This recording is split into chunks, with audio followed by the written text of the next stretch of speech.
Good afternoon.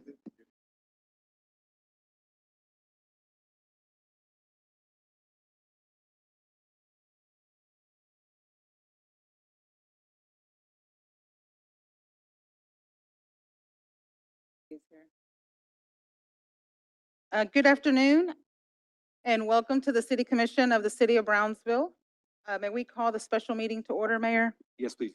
Pursuant to Chapter 551, Title 5 of the Texas Government Code, that the Texas Open Meetings Notice is hereby given that the City Commission of the City of Brownsville, in accordance with Article 5, Section 12 of the Charter of said city, will convene at a special work session on June 16, 2026. The time is 4 p.m. here in the Commission chambers on the second floor of the Brownsville City Hall Old Federal Building located at 1001 East Elizabeth Street, Brownsville, Cameron County, Texas, 78520.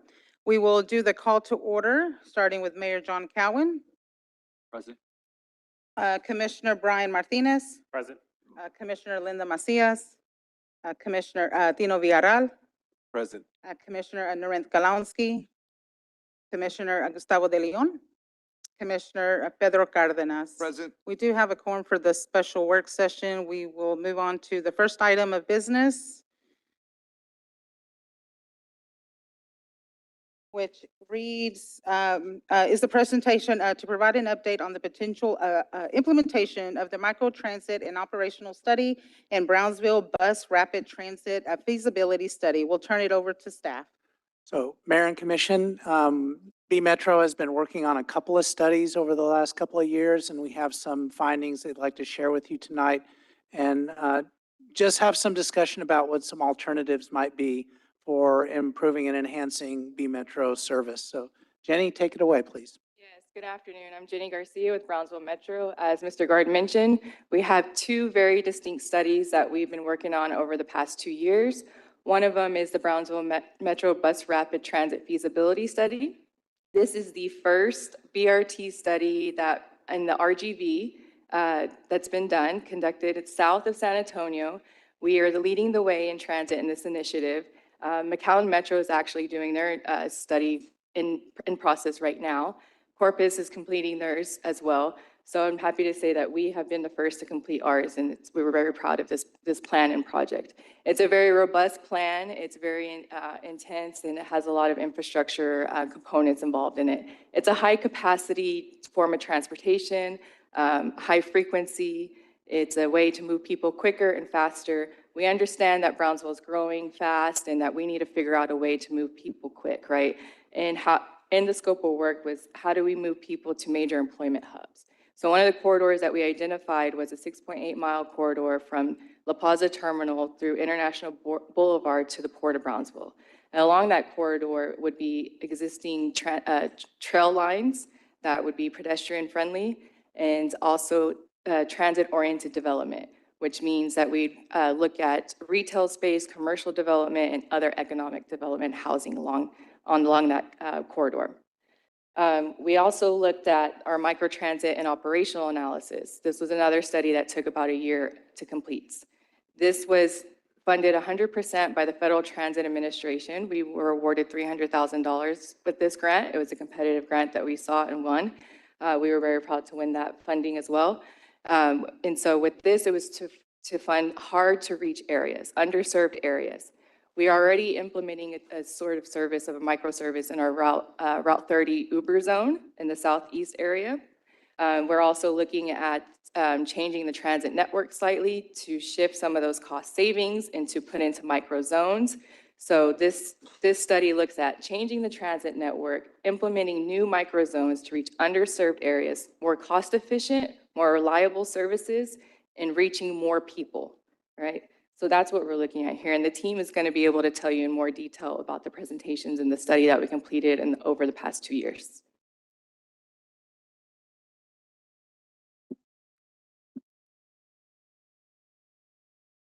Good afternoon, Mayor and Commissioners. My name is Octavio Salazar. I'm the Transit and Mobility Planner for Brownsville Metro.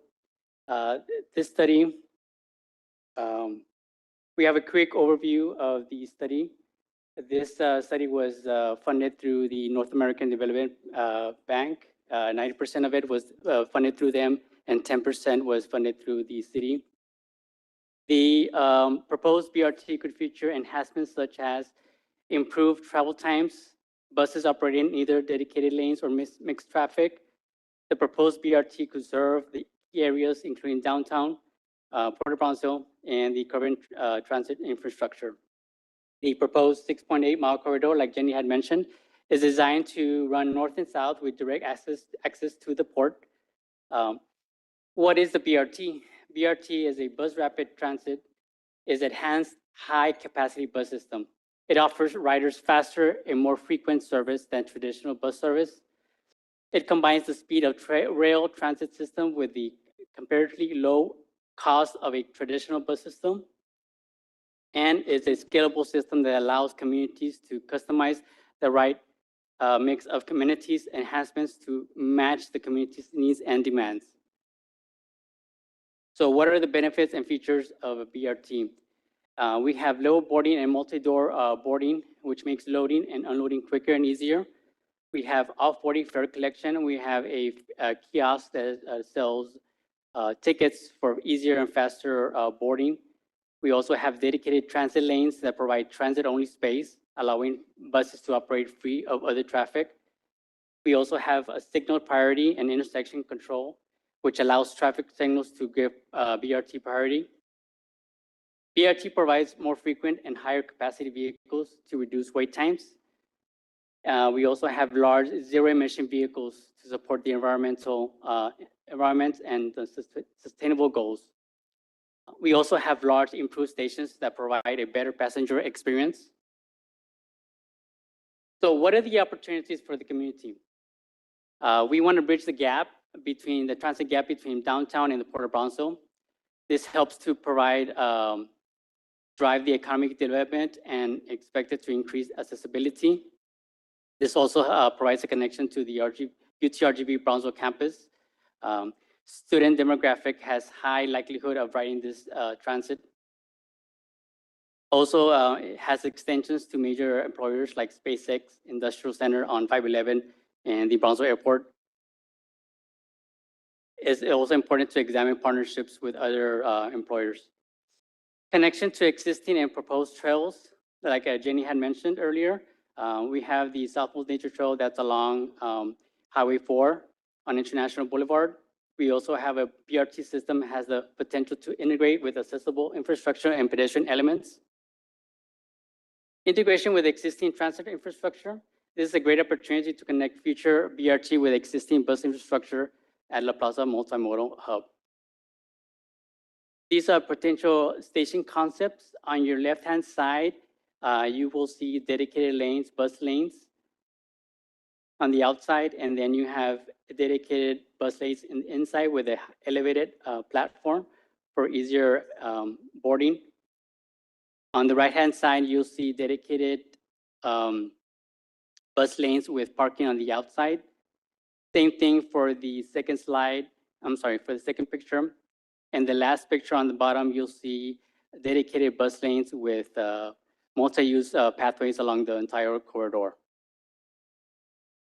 So you might see these numbers and they're pretty high. So let me explain to you what the options are. Option one in $2025 is a dedicated bus rapid transit lanes with a subtotal of $202 million with a contingency of $70 million with a total of $272 million. Option two would be a mixed flow BRT Lite, no dedicated bus lanes. This total would be $45 million, contingency at $15 million, and a total of $60 million. On the bottom examples or options would be a dedicated lane option with the estimated $2028 at $305 million. This scenario includes widening the roadway for dedicated bus lanes and the constructing of continuous bike lanes and sidewalks. On option two, which is a mixed flow BRT Lite, it's an estimated $66.5 million. This option retains the existing roadway with focusing instead on roadway resurfacing and station enhancements to improve bus operations with current conditions.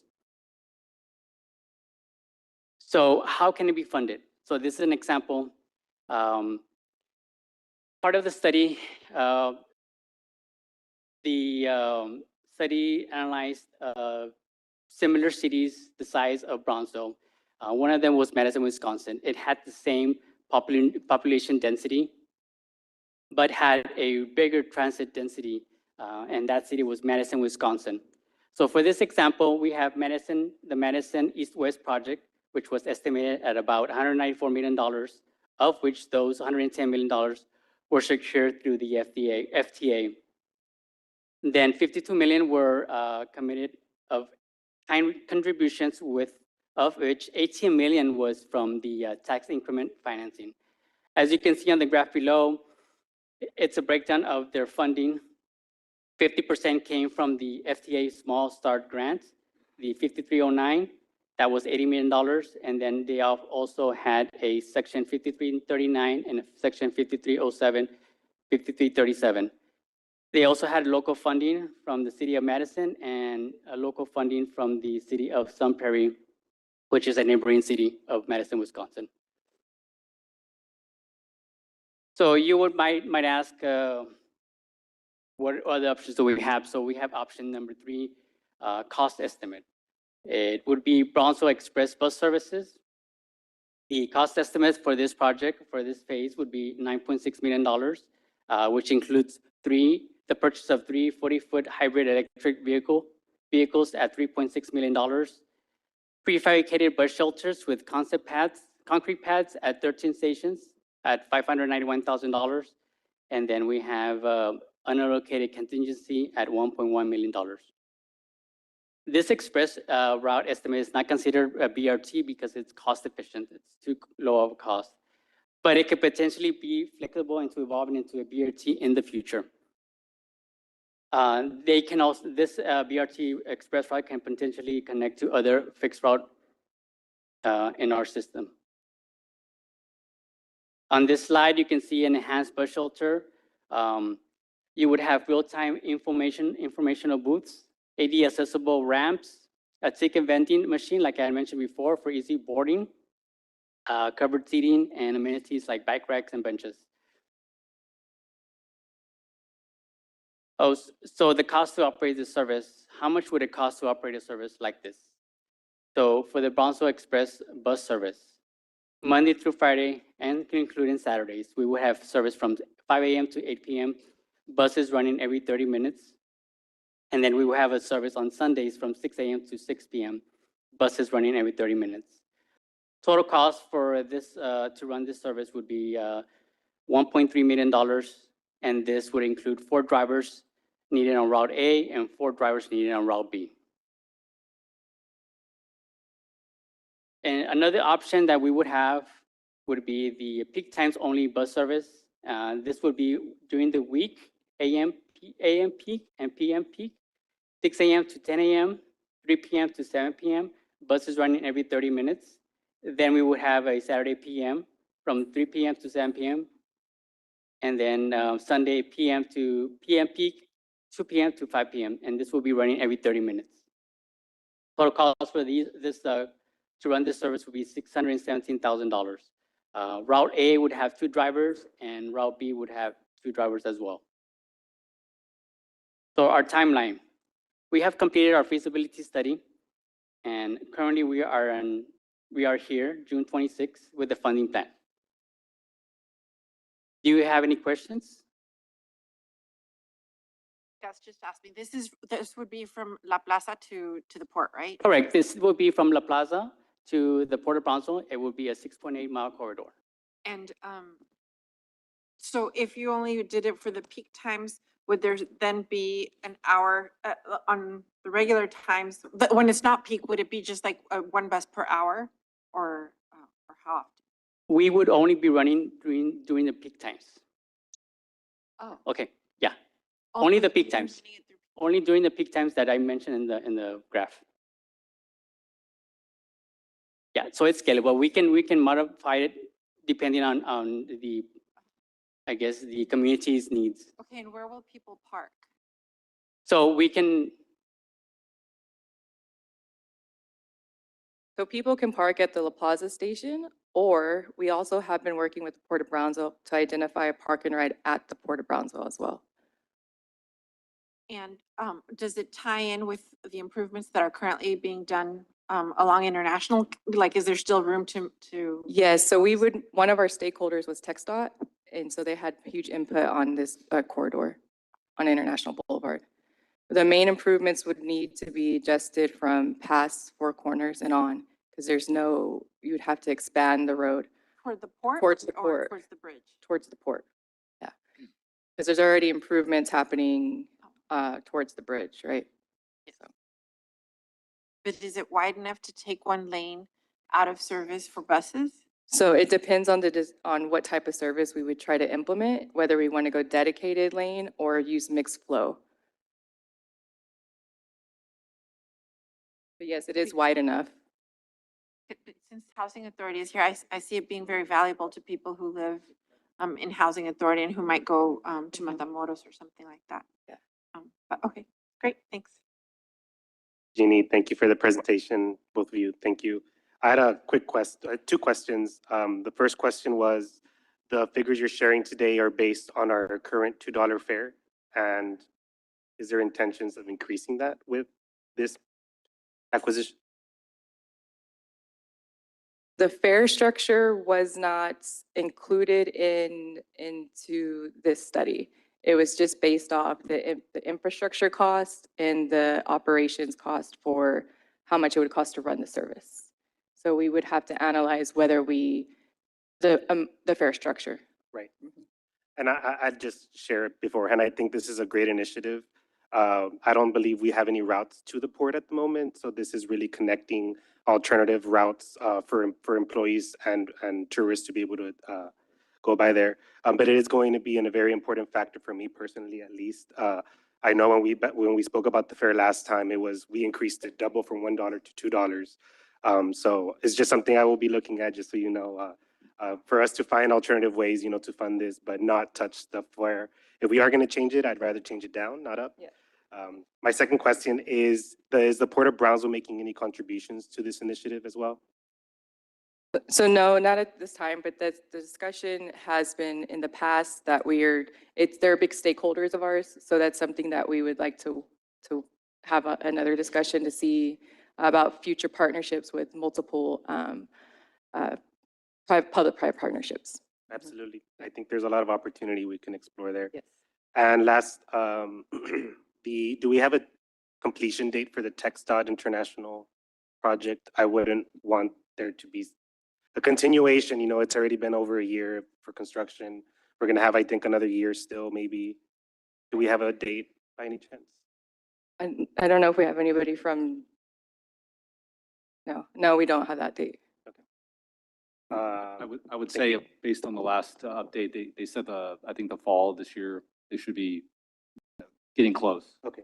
That's what they keep on pushing it, but Right. we're subject to their timeline. So there might be, I was seeing on the screen, there might be additional right-of-way acquisitions needed for this. Potentially for past Four Corners and beyond towards the port. But the good thing about this is that it shows our options. And so we can adjust the type of service that we implement. It doesn't have to be full-scale BRT. We can come with a lighter version or sort of like what we mentioned, the express type of option. Right. And go with our normal 35-foot option hybrid buses, and then put some enhanced stations along that route, the corridor, so we can make the service scalable and more affordable to start with, and then we can look at turning it into a fuller BRT and having it more transit-oriented development along the route. Depends what direction we go. Mhm. Thank you all. Right. So right now, do you have any numbers as to how many people are actually using public transportation to get to jobs at the port? No, we don't have that specific data of who uses it to get to the port. We don't have we don't have a direct transit line that goes to the port, right? But we don't have that. No, we do not. So we don't really know how many people would use. We don't know how many people actually use the service to get to the port, but what we do know is a number of riderships that this type of service can potentially have. So it was projected to increase the ridership to about 35,000 per year riders. But But we don't know about the port. But we do, the other part is the port was wanting us to partner with them to do surveys for their needs of who would be utilizing the service that we would be providing. And this was a couple years ago. But we don't have that data. So basically then the philosophy here would be you build it and then they'll come, Um, right? No, I think what we're saying is this is the initial step in this. We now know what the cost of service would be. Then I think we have additional steps before we would implement it. We would want to do the survey. We would want to see how the port would be willing to partner with us. We need to do a revenue model. We have an expenditure model, which is only half the equation. But we do know there's demand. We do know there's demand in town already that would be along that corridor, and that's about 35,000 rides. The other piece of that equation will be how many are going to be going out to the port and back. And then we would want to look at what would that rate be. Typically, these type of express services that stop less often are typically more expensive, not less expensive, because you're providing them with convenience. So that would be part of our survey. We would want to see, what are you willing to pay for this versus owning a car and driving out and insurance and all those things. So this is a very important piece. It's a big piece. It's about half, but we wanted to share this information with you tonight. And then we will be working on taking those next steps to get the other piece of information to come back to you to whether it's feasible or not to implement this. Mr. Gard, can you please tell me how y'all got the 35 to the number 35,000? It was emphasized in the study that our consultants were able to analyze that data. 35,000 riders all over Brownsville. Trip, yeah, Yeah. not This just is from the just port, route. not just from the Correct. port, yeah. Does this include infrastructure costs needed at the port as well? No, So that would be potentially they would have to contribute as well to build out the complete, their section, right? well, Like the bus stops on their side. yeah, well, their portion would be the park and ride. Okay. Yeah, It would go to a park and ride Mhm. that they would control. it would connect to a park and ride.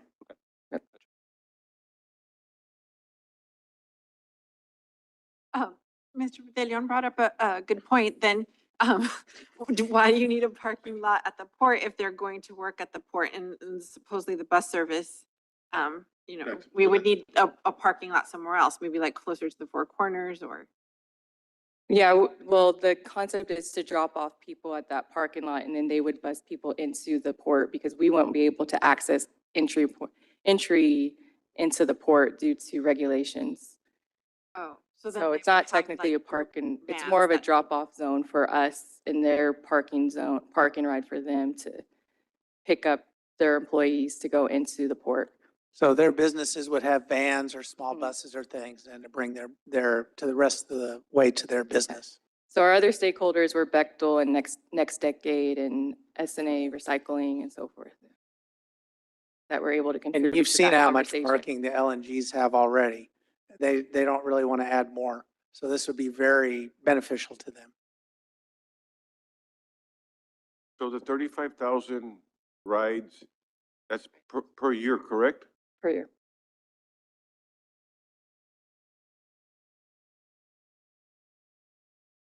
Hi, I have a question. Your strategy funding plan, do you have an estimated timeline on when we would see options there? I do not, but we'll get one by tomorrow.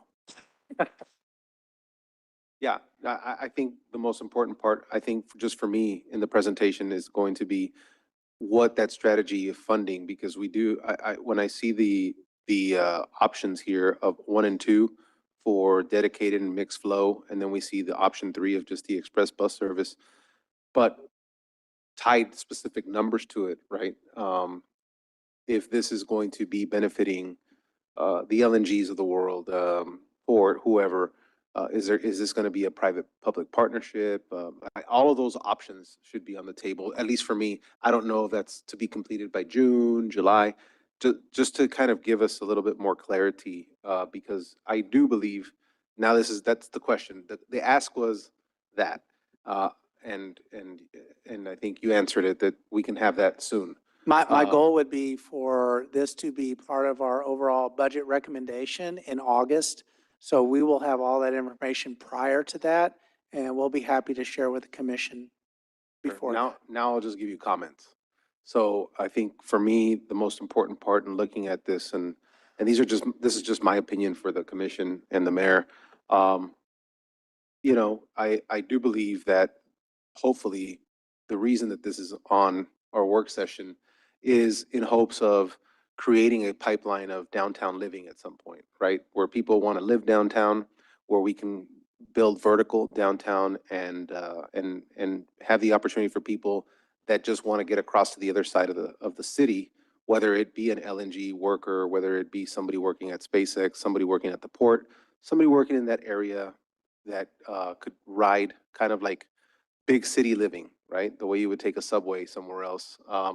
This is a very futuristic plan, but at 2028 prices, as we know, if you wait to 2035, 38, maybe constructing this, maybe it's the right time, maybe it's not the right time. I think it all depends on what the private-public partnership looks like, how much city dollars go into this, how much our taxpayer dollars are going to go into this, because we are very committed, I believe, as a commission to keep our tax rate the way it is and not increase it at all for our taxpayers. But I do see the benefit in this because I do see planning for the future. So thank you for the presentation.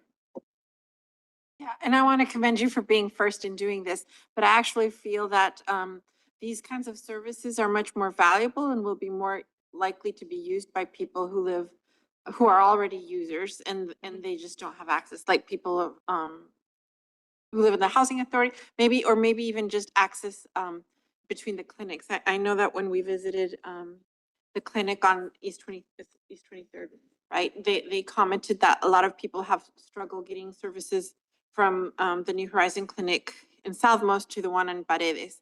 And so those, I think, are much more needed services than the port. Although living in in that area, traffic congestion is a reality, and it'd be so nice to just be able to bypass all of that and reduce the congestion. Yeah, this one specifically is meant to move people fast and quickly, right? And to service not just the port, but all through the corridor, residents, businesses, and so forth. Our next study, you're also going to see how we provide even more services at a lower efficient cost and reach more people. So I think you're going to have a lot of interest in the next one. Sorry. Okay. And I think to build on Commissioner Villarreal's comment, I agree with you. I would take it a step further. I think we would see vertical development all along that corridor, not just downtown. And again, the goal is, we know we're growing, we know we're getting bigger. We know a lot of our roadways are already 6 lanes, 3 on each side. We can't make them 8 lanes on each side. So how do we get more people moving without adding more cars?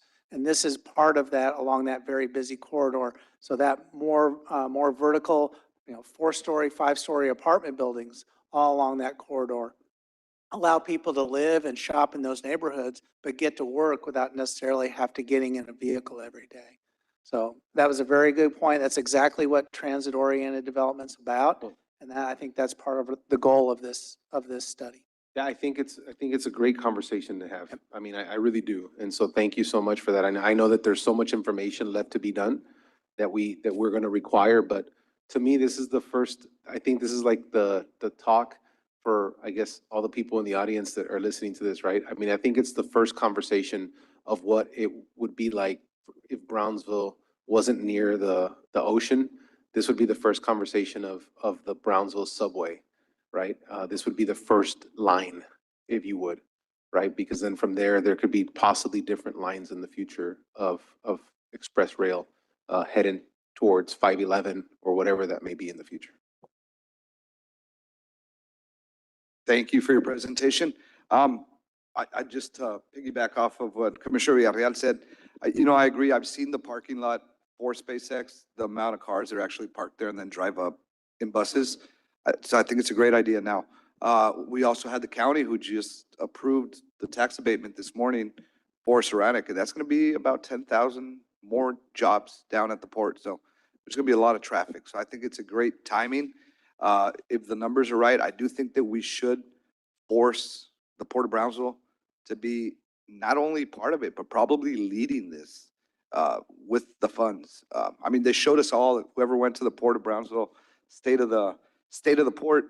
I mean, they got money flowing out of that thing like there's no tomorrow, so we should take advantage of that. Thank you.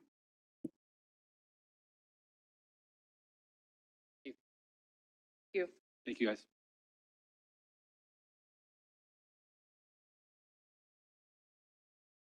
Good afternoon, Mayor and Commissioners. My name is Simon Ortiz, and I'm the Transit Manager here for Brownsville Metro. And I'm here to talk to you about our microtransit and operation analysis that we conducted back in, we started in January of 2025. It lasted a whole year. And just to give you a bit of an insight as to what microtransit is think of it as an on-demand service utilizing smaller vehicles that gets into areas where our buses cannot fit right now. It provides a curb-to-curb service, transportation solution to our network. It also provides connections to our fixed route to travel to those areas that right now we don't currently provide any service. Trips are booked through a mobile application or call center, so it empowers the passenger, the rider, to book the rides and be in control of the rides as well. Fares are collected electronically through the mobile payment. Passengers, again, like I mentioned, they are empowered with the ride. They get real-time trip notifications as to when the ride is going to arrive and the destination as well. And just something, a concept of microtransit is that it is not meant to replace our existing fixed route services. During this study, throughout the year, we did do several outreach events, which were really exciting. We did Sombrero Fest in 2025, Space Fest 2025. Our first event, kickoff event with Benestar Consultants was at Sombrero Fest. We had a significant amount of participation from the public. We were able to capture a lot of riders and non-riders as well. We kind of talked to them about what services we provide and what we're doing with this, with a microtransit study. Space Fest as well was one of those events. We did also do 2 outreach events at both public libraries. The first one, I want to highlight the first one at Sosmos. It was during October, which they had the Trunk or Treat event. It had a huge turnout, so we were right in the entrance, so we were able to capture a lot of people coming in. Important is that it wasn't just riders. We also got non-riders, kind of introducing them to transit, our service, and what we provide. We also, during this time of the study, we had an online virtual room. Online virtual room allowed the public to visit our online virtual room and see what the current B-Metro routes are, along with the gaps and analysis that we did, the ridership, and also ridership by bus stop. Something to highlight on the online virtual room, we got really good data from it, was that we had about approximately 500 visitors, and they spent about 3.5 minutes on the website navigating through the material, which led us to believe high interest into our transit services as well as to engagement as well. We did do stakeholder interviews with Bechtel, Airport, the Public Library, Next Decade, Port of Brownsville, SA Recycling, TxDOT, and along with the UTRGV. After the study was concluded, Benesh, our consultants, came up with a proposed on-demand microtransit zones. It broke it down into 4 different zones that would improve the mobility into the underserved areas, like I mentioned, also closing that service gap while still maintaining ADA compliance, being cost efficient, and more than anything, something I want to point out is rider convenience. That's our big emphasis on rider convenience. The first recommendation here is zone number 1, which is on your left-hand side, which is what we call the Northwest Zone. Covers Military Highway Corridor, anchored with Sunrise Mall, Valley Regional Medical Center. The other zone, which is right next to it, is the North Zone. It covers residential, communities, along with local retail corridors along Alton Glore, Old Alice Road, Paredes Line Road. Key destinations are such as Valley Regional Medical Center, Summers Mall, and Walmart. The other two zones here, which is Northeast Zone, covers the Port of Bronzeville. It would cover the Port of Bronzeville, South Padre Island International Airport, industrial corridors along 802, Ruben Torres 802, Coffee Port Road, and connections to our brand new East Side transfer station. Out there. And then Southeast Zone would cover Morningside Park, Bronzeville, the airport, along with Southmont Boulevard and Boca Chica Boulevard. In the future slide, I'm going to talk a little bit more about these two zones. We'll come back to these two zones in the future slide here. So this study throughout the year came with recommendations to modify our existing network to kind of fit in into the microtransit service.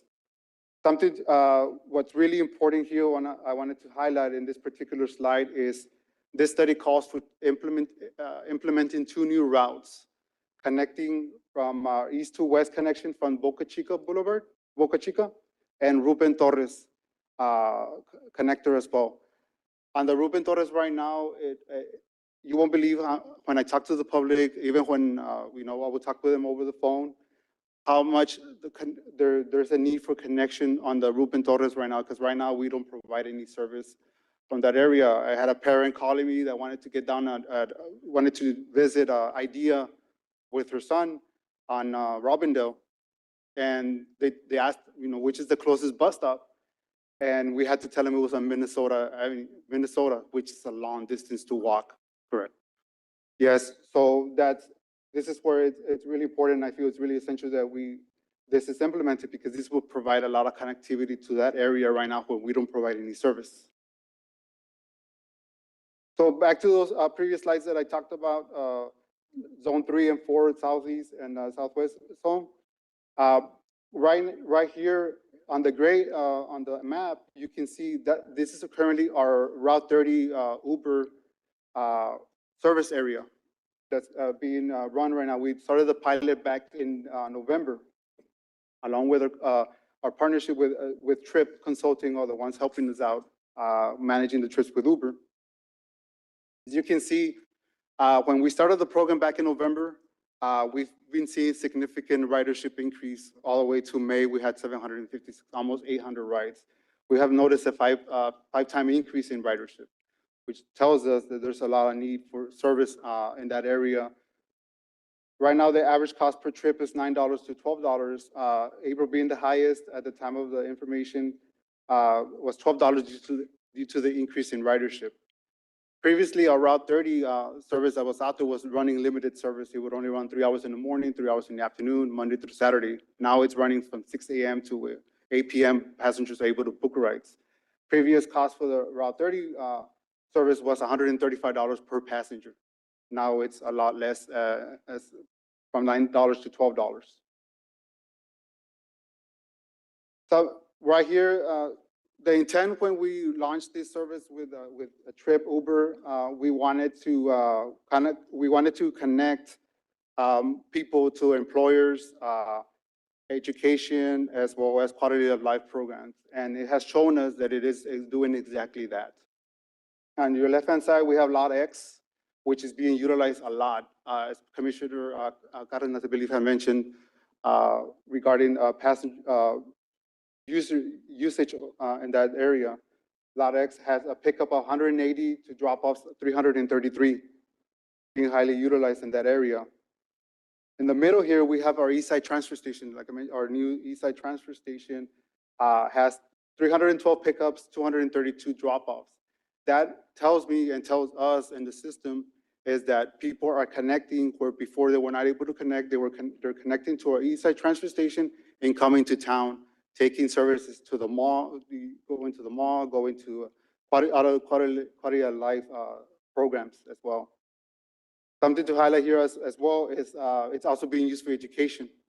We have 50 pickups at Lopez High School and drop-offs 160 pickups. So it's being utilized exactly how the program was intended to be. use. So operational costs for microtransit services, we're looking at about $1.5 million. That would do. Phase one streamlines our fixed route alignments with minor adjustments to our route transit network and launches microtransit services. Service hours remain the same.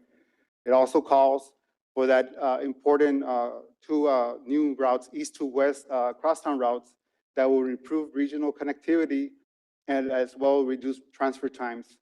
Other fixed route and microtransit services unchanged from phase one. So right here on this graphic here on phase one, the call for phase one, we would to implement, we would see around cost savings of about $600,000. That would be the cost savings if we were to implement microtransit. Phase two, the cost goes a little bit higher due to the fact that we're adding those two new routes, the east to west connections. So right now with Brownsville Metro, we are recommending next steps, which would be to implement phase one and phase two. Phase two calls for the east to west connection will be starting in fiscal year 2028. We would like to launch, which we know it's important to do outreach with the public, educate the community, would be an education campaign starting in 2027, along with a Title VI evaluation. We would do a microtransit procurement and we can do a microtransit and procurement deployment within 6 to 8 months.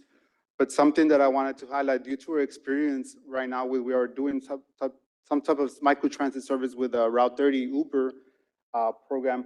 We could do it, since we have experience with procurement and that process, we could do it a lot faster, a faster turnaround time. Within those 6 months, we would implement fixed route modifications, and also starting in fiscal year 2028, we will implement those west to east two new routes as well. At this time, I open the floor for any questions.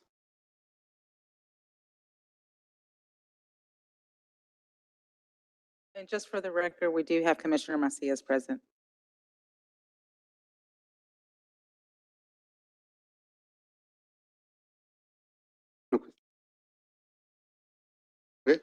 I do.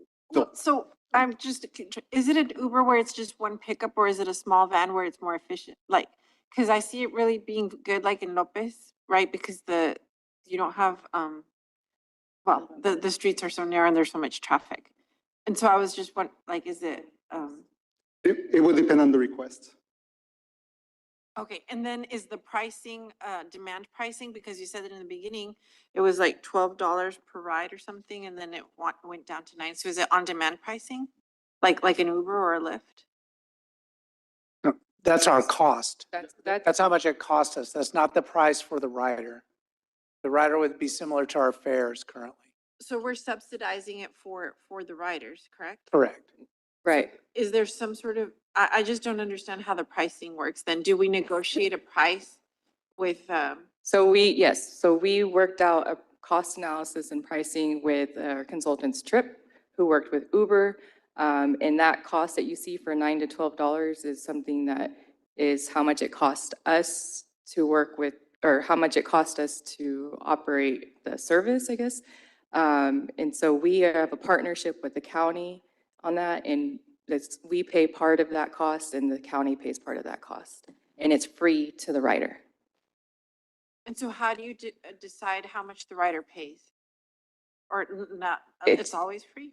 It's not always, it just depends on our analysis at that time. And then if we are dropping these riders off then at our fixed routes, then they would have a bus pass and they would choose the level of bus pass they would buy, whether a monthly pass or a daily. So they would determine how much they would pay to get on that bus. I'm gonna have to try this out. Okay, thanks. Could you share with me what feedback, if any, from I know the outreach events we had, but how much feedback have we received from the elderly or those with special needs, communities that usually have a more challenging time with transportation? Yes.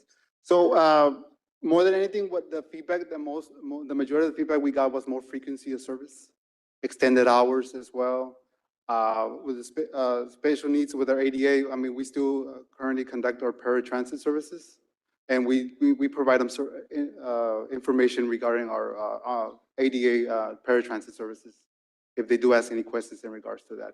But more than anything, on the outreach events, what we got was a lot of feedback, majority of the feedback was more reliable, more frequent service, as well extended hours of services as well. We can get more specific details on that I was just- demographic. I'm I just don't have curi- that on. Yeah, I'm just top of my curious head. because I know that some of those transportation challenges, sometimes as well, like especially all the services that we're talking about here, Yeah. could also, be, used for people with disabilities and the elderly. And also a lot of this, because it's like Uber, it's a lot, of done through apps. I'm just curious to know if part of the outreach plan was also to talk to our senior citizens or people who necessarily may not have access to applications or things like that that might not be so readily accessible to them. Yeah, it was mainly focused on our fixed route services. We currently provide that on-demand service for the elderly and special needs. And so that's more why the reason why we focus more on the fixed route. So it's a similar type of service because it's an on-demand. So, but it's available, it would be available to all. Sure. So, yeah. No, perfect. Commissioner Villarreal, also what I wanted to point out as well is that if a passenger requests like an Uber transportation, at that point in their, say for example, they're in a wheelchair, we, Brownsville Metro as our ADA services, paratransit, we are obligated, we will provide that service for the rider as well. They would be instructed to call on the Uber app, it instructs the rider to call our offices, and then we accommodate the ride for them as well. Perfect. Thank you.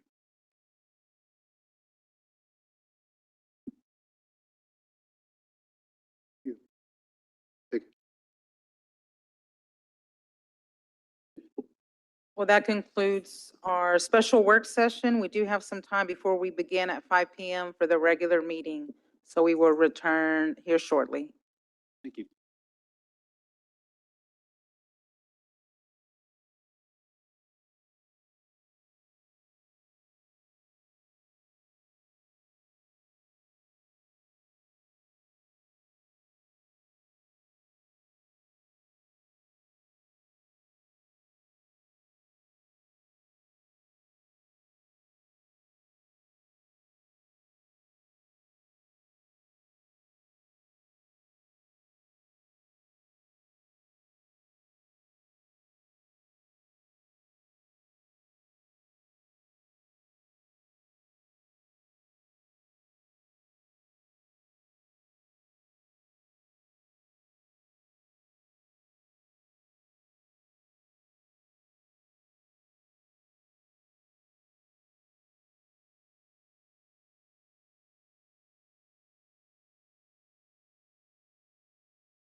That's okay. Mhm.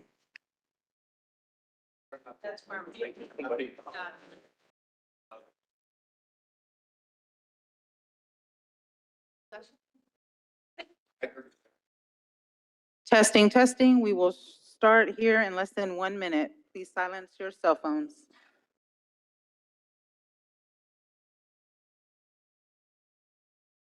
Mayor, may we call the meeting to order? Yes, please.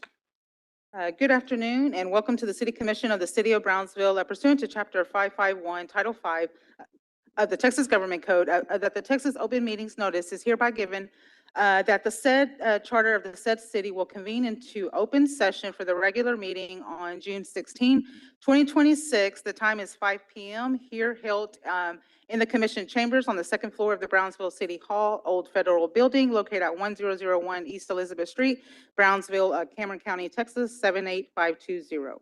We will proceed with the roll call, starting with Mayor John Cowan Jr., Commissioner Tino Villarreal, Present. Commissioner Narenth Galowski, Commissioner Brian Martinez, Present. Commissioner Linda Macias, Present. Commissioner Gustavo De Leon, Commissioner Pedro Cardenas. Present. We do have a quorum to proceed. We will have the invocation that will be led by Ms. Rosalie Fernandez. And following, we will have the Pledge of Allegiance to the flags of the United States of America and the state of Texas.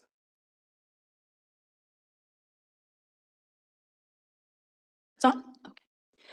Okay, if we would just take a minute and bow our heads and come together in agreement. We gather together, Heavenly Father, giving you and only you thanks and praise. In one accord, we continue to pray for all our military as they serve and stand for the red, white, and blue. Protect them and their families. We lift up President Trump. We wish him a happy birthday. Fully equip him to serve our country with best interest for the citizens of the United States. For we know that not even the leaves of a tree will move without your permission. As we head on to the November elections, put those in office that will benefit our country, that they make the best decisions for the United States of America. We ask, Lord, for a Holy Ghost protection for our country, protect our borders, and no weapon formed against us will ever prosper.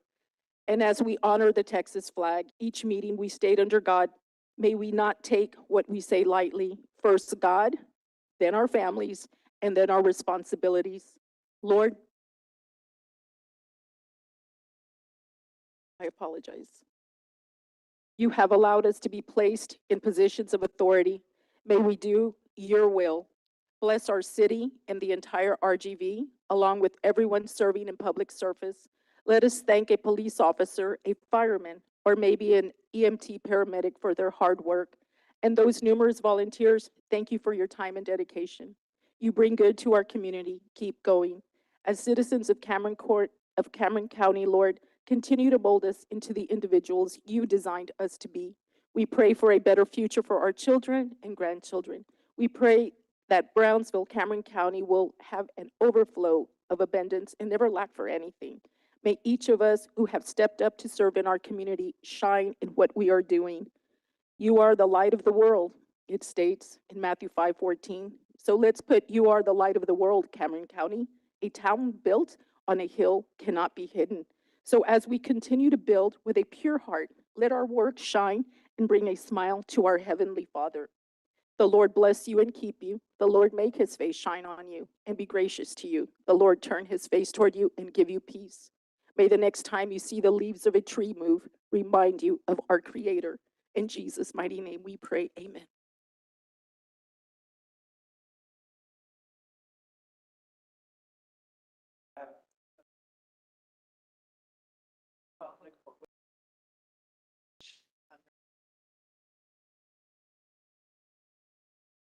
Honor the Texas flag. Pledge allegiance to thee. One state, under God, one and indivisible. Thank you. Next, we have the proclamations. The first one is to recognize June 16th as International Domestic Workers' Day. If the members can head to the front to accept the proclamation. Si todas las de azul se quieren venir aquí al frente para la foto. And I'll go ahead and start. This is a proclamation of the City Commission of Brownsville, Texas, recognizing International Domestic Workers' Day. Whereas 67.1 million people are engaged in domestic work across the world, while approximately 2.5 million are employed in the United States, supporting the households and families of our nation, many of whom are immigrant women and women of color. And whereas many domestic workers worldwide are excluded from the labor protections of their home countries due to restrictive immigration systems, placing an estimated 11.5 million migrant domestic workers at risk of exploitation and labor abuse, despite their significant contributions to the global and local economy. And whereas on June 16th, 2011, the International Labor Organization adopted a historic treaty, the Domestic Workers Convention, establishing for the first time the rights of domestic workers and requiring nations to guarantee to domestic workers the same rights afforded to other workers, including daily and weekly rest periods, limits on working hours, overtime compensation, and adequate protection against violence, thereby designating this date as International Domestic Workers' Day. And whereas in the city of Brownsville, domestic workers are the heart of our community, providing essential care to the elderly, children, individuals with disabilities, and households, while also supporting their own families. Yet they continue to be among the most exploited, undervalued, and unprotected workers in the Rio Grande Valley, often facing high rates of workplace injury and lacking access to health care and paid leave. And whereas on this day, we commemorate and honor all domestic workers at the global, national, and local levels, and acknowledge the many groups fighting to ensure safe, fair, and protected workplaces for domestic workers, including Border Workers United and other organizations united in the pursuit of social justice. And whereas the city of Brownsville is committed to recognizing this day by promoting equality and justice in labor protections for domestic workers and encouraging residents to support programs and initiatives that celebrate and raise awareness of the vital contributions of domestic workers, nannies, and home health care providers.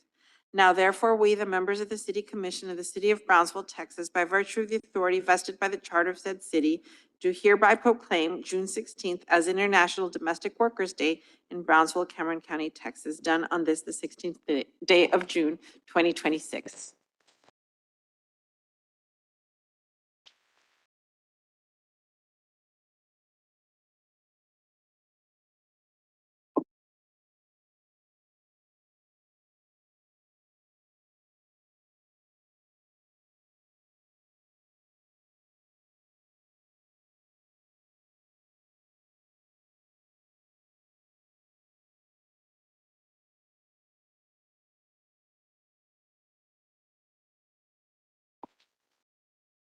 Gracias todas por venir y por abogar por los derechos de todas las mujeres que, verdad, aportan a sus familias y las familias de otras personas. Sí.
Good afternoon, Mayor and Commissioners and city staff.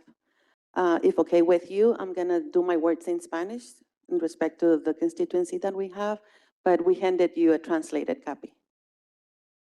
Desde el 2016, Border Workers United se ha dedicado a proteger los derechos laborales a través de la educación, la defensa y la organización de trabajadores inmigrantes en el Valle del Río Grande y en El Paso. El robo de salarios es un problema crítico. El 64% de los trabajadores lo sufren semanalmente y el 76% de las horas extras quedan sin pagar, afectando el ingreso anual de las familias que ya experimentan recursos limitados. Solo en Texas, la Comisión de la Fuerza Laboral de Texas ha ordenado el pago de $49 millones en salarios atrasados durante los últimos 5 años. Sin embargo, el departamento sigue teniendo una financiación y una plantilla insuficiente. Esta crisis afecta de manera desproporcionada a los trabajadores domésticos y a los cuidadores, construyendo significativamente a la pobreza en nuestra región. El 16 de junio celebramos el Día Internacional de las Trabajadoras y los Trabajadores Domésticos, conmemorando el aniversario del Convenio 189 de la Organización Internacional del Trabajo. Esta histórica victoria estableció protecciones laborales fundamentales y proporcionó la creación de la Federación Internacional de Trabajadoras y Trabajadores Domésticos, un movimiento mundial que representa a más de 3.4 millones, 670,000 solo en Texas, que realizan tareas de limpieza del hogar, cuidado de niños y atención médica. Como parte del comité organizador de la Gran Alianza de Latinoamérica y del Caribe y miembros de la Alianza y afiliados a la Alianza Nacional de Trabajadores Domésticos y del Consejo Nacional para la Seguridad y Salud del Trabajo, los trabajadores fronterizos unidos o Border Workers United mantenemos nuestro compromiso de promover estos derechos. Les damos gracias por ayudar a Border Workers a celebrar un movimiento global, exigir financiación para la dignidad y la atención de nuestras comunidades y conectar nuestras campañas locales con los esfuerzos nacionales e internacionales para promover los derechos y la protección de los trabajadores y la dignidad humana. También queremos aprovechar este momento para animarles a que impulsen una ordenanza municipal que deniegue contratos o permisos municipales a empleadores que cometan robo de salario, reduzcan pagos por horas extras o paguen bajo el salario mínimo o realicen clasificaciones erróneas. Les damos muchas gracias y les pedimos nos sigan apoyando a reducir la discriminación, el robo salarial, el abuso, el acoso y la represión. Muchas gracias por su tiempo. De verdad les agradecemos esta proclamación.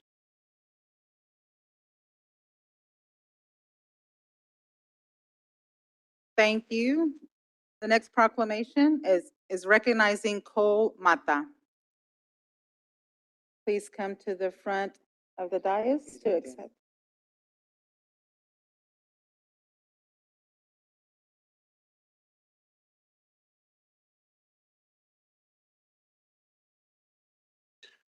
A proclamation of the City Commission of Brownsville, Texas, recognizing Cole Mata. Whereas Cole Mata, a 17-year-old Homer Hanna High School student, son of Brenda Castillo and grandson of Elvia Mata, has been an active member of our community, and whereas Cole began in 2022 dedicating his time and picked up over 1,500 pounds of trash along our hike and bike trails. Whereas Cole extended his dedication, picking up over 7,070 pounds of trash by the end of October 2023. Along the historical Battlefield Trail and the Paseo de la Resaca trails, whereas Cole has been dedicated and a valued volunteer to our community and has demonstrated his passion for maintaining our walking trails for everyone to enjoy every day. Whereas, and further encourage the residents of Brownsville to celebrate his generous efforts in keeping our community clean.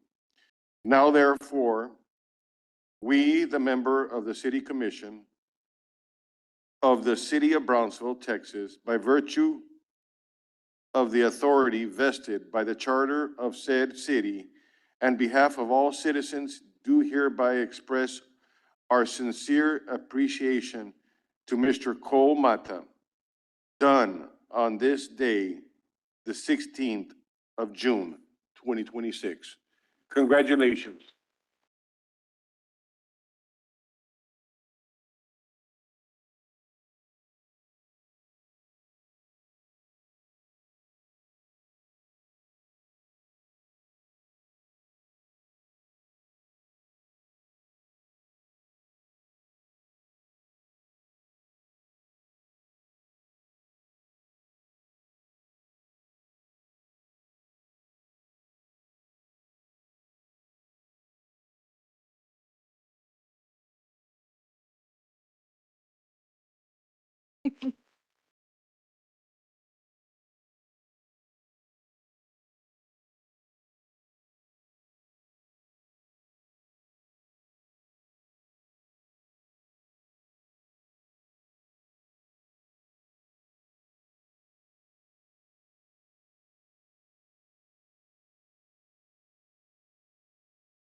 Mr. Mata, I wanted to extend appreciation to everyone and thank you very much.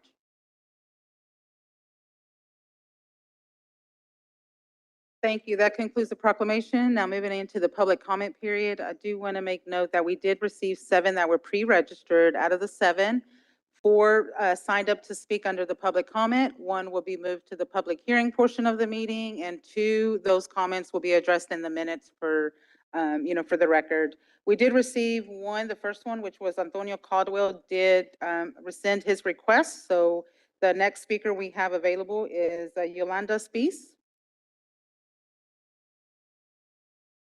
Please state your name and your address for the record. You will have 3 minutes to speak. Yolanda Spees, and I'd rather not give my address for security reasons. Double standards. Seems as if the wealthier people in town are fine with people getting stopped and fined as long as the wealthier people in town are not bothered. For the longest time, the police would create a speed trap on Hidden Valley. They were constantly ticketing people there. The excuse by police officers was that residents were calling constantly. They were fine with the police out there ticketing people, and it was wealthier residents that were calling it in. So the police were on it with no complaints from the police officers. A few years later, a traffic light was set up on Paredes in Galveston. That happens to be my backyard, and they were speeding left and right through there. Well, then one night, I inconvenienced a female police officer by pulling her from one of the other part of town, another part of town where she preferred to be. She got hostile with me, and I needed for her to stop speeders on Paredes because one of these days they were going to hit a curb and end up in my bedroom. The officer was so hostile to me, she was downplaying my concerns, much like that city employee who said that it was inappropriate for me to come to him with my concerns, even though it's his job. So the question I have is who is serving who and who is working for who? By telling the resident, homeowner, taxpayer, voter that their concerns are inappropriate, how is that okay?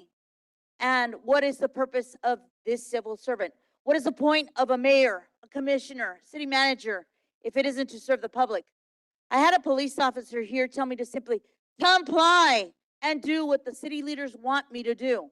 Don't make any waves, right? Do you want us to simply sit back so you can steamroll us more efficiently with no opposition? This is blatant. This city is blatantly toxic and dysfunctional. This is happening because the unlawful, inappropriate, unprofessional actions of these particular city leaders.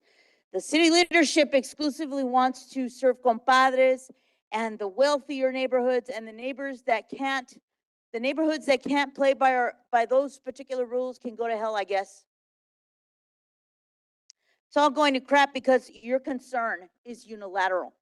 If it isn't benefiting you, it's perfectly acceptable to be a jerk and you were well within your rights, right? Your job is to serve all of us. What happens when we don't comply? Are you going to sick your thugs on us? Or will you just simply continue poisoning us until we all die as you get rich? We see you, and we know that your tenure and your precious popularity and time is running out. Your charm is growing tiresome, and people are seeing you for your shortcomings. Next, we have Marie Montalvo. Please state your name and your address for the record. My name is Marie Montalvo. I live at 147 Sacramento River Drive. And first of all, I want to thank all of you for serving City of Brownsville. You're doing a great job. There's a couple things you may not know, however. That's why I'm here today. It started with a trip to the grocery store. I live at Riverbend, so I'm driving towards town, and I see a truck that is spraying poison into the water on the canal located at Torres Street. And it caused me pause because I've been studying ecology since I was a child, and I taught science for more than 25 years. And it bothered me so much where that poison was going in, because some people may not know, like my school children in 5th grade know that the canals, all the runoff from the parking lots, all of that eventually ends up in the Laguna Madre. It is one of the top 10 most fragile ecosystems in the world. Let that sink in. And we did get a call from a health inspector. He came. He had no idea the canals were connected, and it's not his fault. Okay, he wasn't prepared for his job. I would be happy to do classes for your people if you need me to. So he couldn't tell me who was putting the poison in. He couldn't tell me if it was the county. He couldn't tell me if it was the state. He couldn't tell me if it was the city. Eventually, we got an answer that it was the city. I asked him for a materials data sheet, which tells you exactly what should and should not be in the water. He didn't know what that was either. That was very bothersome. And so my question is this. This kind of action should be made known to the citizens before an old lady driving to the grocery store sees it. Most people just kept driving by. Nobody stopped to say, what's going on? My question is just that. And as my mother used to say, I have 3 seconds left. I have pictures here. They're worth 1,000 words for each and every one of our commission. And I don't know how to get it to you because I can't jump over that wall. Okay. Oh, okay. Thank you so much. I appreciate your time. Thank you for serving the city of Brownsville. We really appreciate you. I would ask that you leave your contact information with our city staff so we can follow up again based on. Contact who?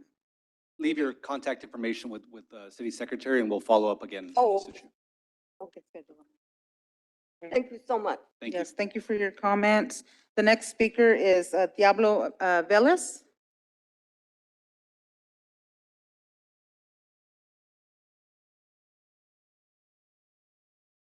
Please state your name and your address for the record, and the time will begin after you state your address. I'm going to talk about Lady Candace Tangora report. My name is Diablo Velez, 1254 Tyler Street. I don't know what is in Lady Candace Tangora briefing to the commission. And I don't know the recommendations given to the commission. But nonetheless, it is like Yolanda always says. You are a dysfunctional government. You apply old-fashioned politics. For example, taking down the LGBTQ tax form or banning the moment of silence without the input of the public. That is old-fashioned politics. On June 2nd, outside on the lobby, there was a boy, about 7 or 8-year-old boy, sitting in his mother's lap. And he was continually saying that he was not a boy, he was a girl. Nobody gave a damn about it. What I wanted to tell you is that Lady Tangora mentioned that the museum is being closed for 2 years. And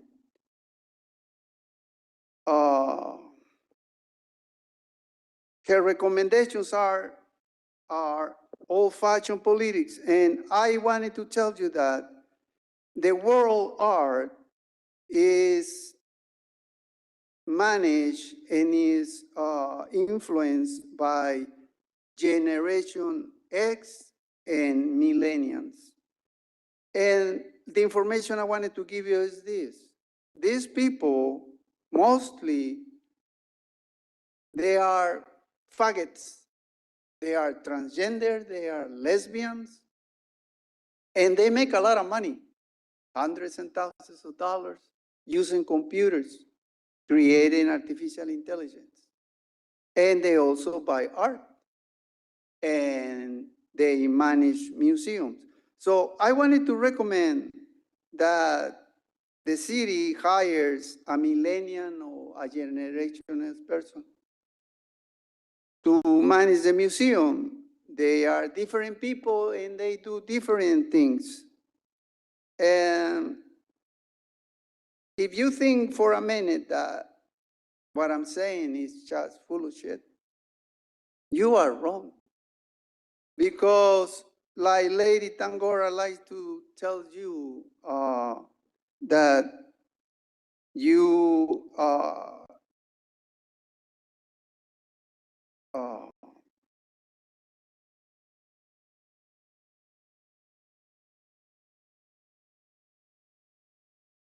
Sir, your time's up. Can you finish your comment, please?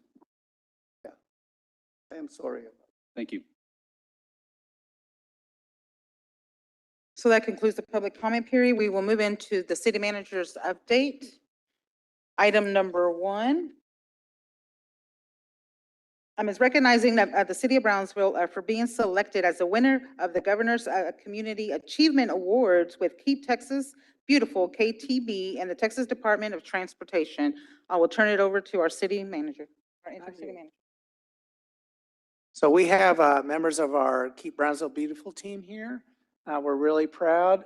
They come work out of our EPW department. So Maribel's here to make a short presentation about this recognition and this award. Good evening, Mayor and honorable commissioners, or honorable Mayor and City Commissioners. I'm sorry about that. I want to present to you Mr. Nick DeMaio, who is our project coordinator and specialist, and event specialist for EPW with the KBB team. And so I'm going to hand it over to him so he can do this real short presentation on the Governor's Community Achievement Award.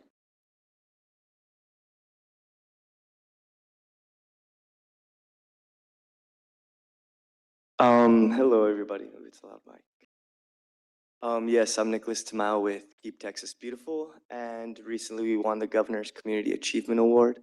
That is an award through Keep Texas Beautiful and TxDOT that grants us $310,000 to use on a state right-of-way project that we can use for any state right-of-way. A lot of rules and regulations to it, but we'll get into that later. But yes, it recognizes Texas communities that demonstrate outstanding leadership in beautification. We were the Category 10 winner, and that is the largest category that we can possibly win for the GCAA. Yeah. Yes, and these are some of the photos that we've done. From past events, whether it's the Greatest American Cleanup, where we were cleaning along West Side Alton Glore and working with parks to beautify the Montebella trails. We've also hosted events such as Earth Fest in order to promote a clean, green, beautiful lifestyle in Brownsville, as well as promote recycling to all of Brownsvillians. Again, it just goes over some of the rules from the Governor Community Achievement Award. Just talking about the $310,000 for the landscaping projects that can be used as improvement along state maintained roadways and communities. And these are photos of some of the work we've done alongside B Metro with restoring some of the bus shelters. And that's an effort we've really been pushing that I'm very proud of. And yes, I'll pass it on. Thank you, Mayor and City Commissioners. Also with me is Alex Aguilar. He is my manager for the Greens Division. At EPW, we really pride ourselves in not just providing for the safety and the operations and functions of engineering and public works, but also our efforts to provide for the beautification efforts to complement the work that we do out in the field, roadways, sidewalks, public spaces, right away. This is just one contributing factor from EPW that we're very proud of. all the work that Nick does, all these events, the coordination of recycling events and cleanup events, and the collaborative efforts with our community partners like UTRGV really add to the qualifying content for achievement of this award. So this reflects many tasks, many events to qualify this award. We're really proud and really thank you for your support and your endeavors to help Brownsville be beautiful. Thank you. And we will be developing a project that qualifies how we use these fundings, and we'll bring that information back to the commission as soon as we have identified that. Right, so these funds have to be used on a TxDOT right away, and so there's several types of projects that we can initiate that, for application of those funds. So we will be looking at those and coming to you for those recommendations. So, thank you. I had a really quick question, Maribel. Is this the first time that we received this award? That I am aware of, this is the second time that we achieved this award. The first time was back in about 4 years ago, 2019. 2019, Co- yes. COVID got in the way of that one, unfortunately. Yeah.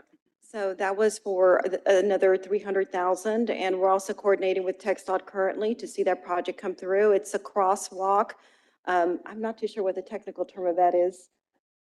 Yes, but it's a crosswalk, so all the signalizations really signal the pedestrians to cross all at one time, and it's not just across the streets, but it's diagonal as well. And we'll be implementing it here at this corner, I believe. So we'll be seeing that come to fruition pretty soon. Last question, sorry. No, of Does the course. money have an expiration date by any chance? Nope. No, Thank you. not that I'm aware of, no. Appreciate you all. Congratulations. Congratulations to you and your team and all those involved. Great job. The next item is recognizing the City of Brownsville Communication and Marketing and Brownsville TV for receiving a Blue Pencil and Gold Screen Award for news video of the Brownsville TV newscast by the National Association of Government Communicators. Mayor and Commission, we want to take an opportunity to recognize our Department of Communications and Marketing and our Brownsville TV group. The Blue Pencil and Gold Screen Awards program recognizes superior government communication products and the professionals that produce them. Held annually, the National Awards program honors excellence in communications, marketing, television, social media, and other public information efforts. The National Association of Government Communicators presented 102 Blue Pencil and Gold Screen Awards across 31 categories during a ceremony held at their conference in Greater Palm Springs, California, which was attended by the members of our team. They were honored by NAGC for its commitment to providing transparent, accessible, and meaningful communication to the Brownsville community. The NAGC recognized Brownsville's TV newscast as a professionally produced municipal news program designed to keep residents informed about city services, public safety, quality of life initiatives, and community events. Through straightforward storytelling, compelling visuals, and interviews, the newscast provides timely, transparent, and accessible information that strengthens public trust and engagement while serving as a reliable local information source for the Brownsville community. So I want to congratulate Manny Chacon and his team for bringing this recognition back to the city of Brownsville. And I really am pleased with the job that they do. They work tirelessly to tell our story, to make sure that the right information is getting out there, and we're making sure that people see the value that they get from their tax dollars. So thank you, Manny, and your team.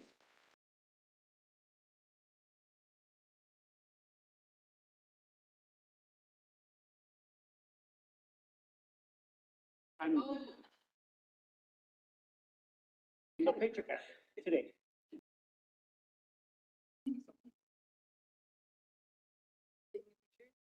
You want to take a picture? Take a picture. I'm gonna go inside. I know. Yeah.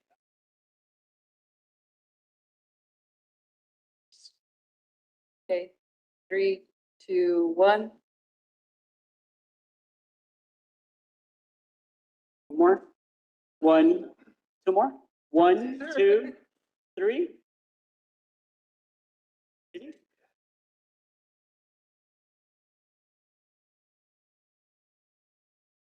1, 2, 3.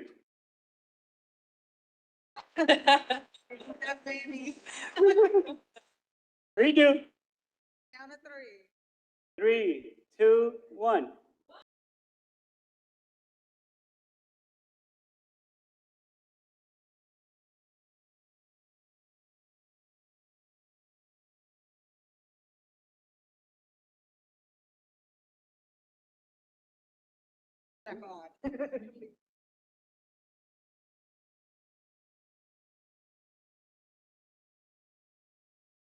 Good evening, Mayor and Commissioners. Mr. Guard, very quickly, just want to say what an incredible team the CMD BTV team is. Please, can we give them another round of applause?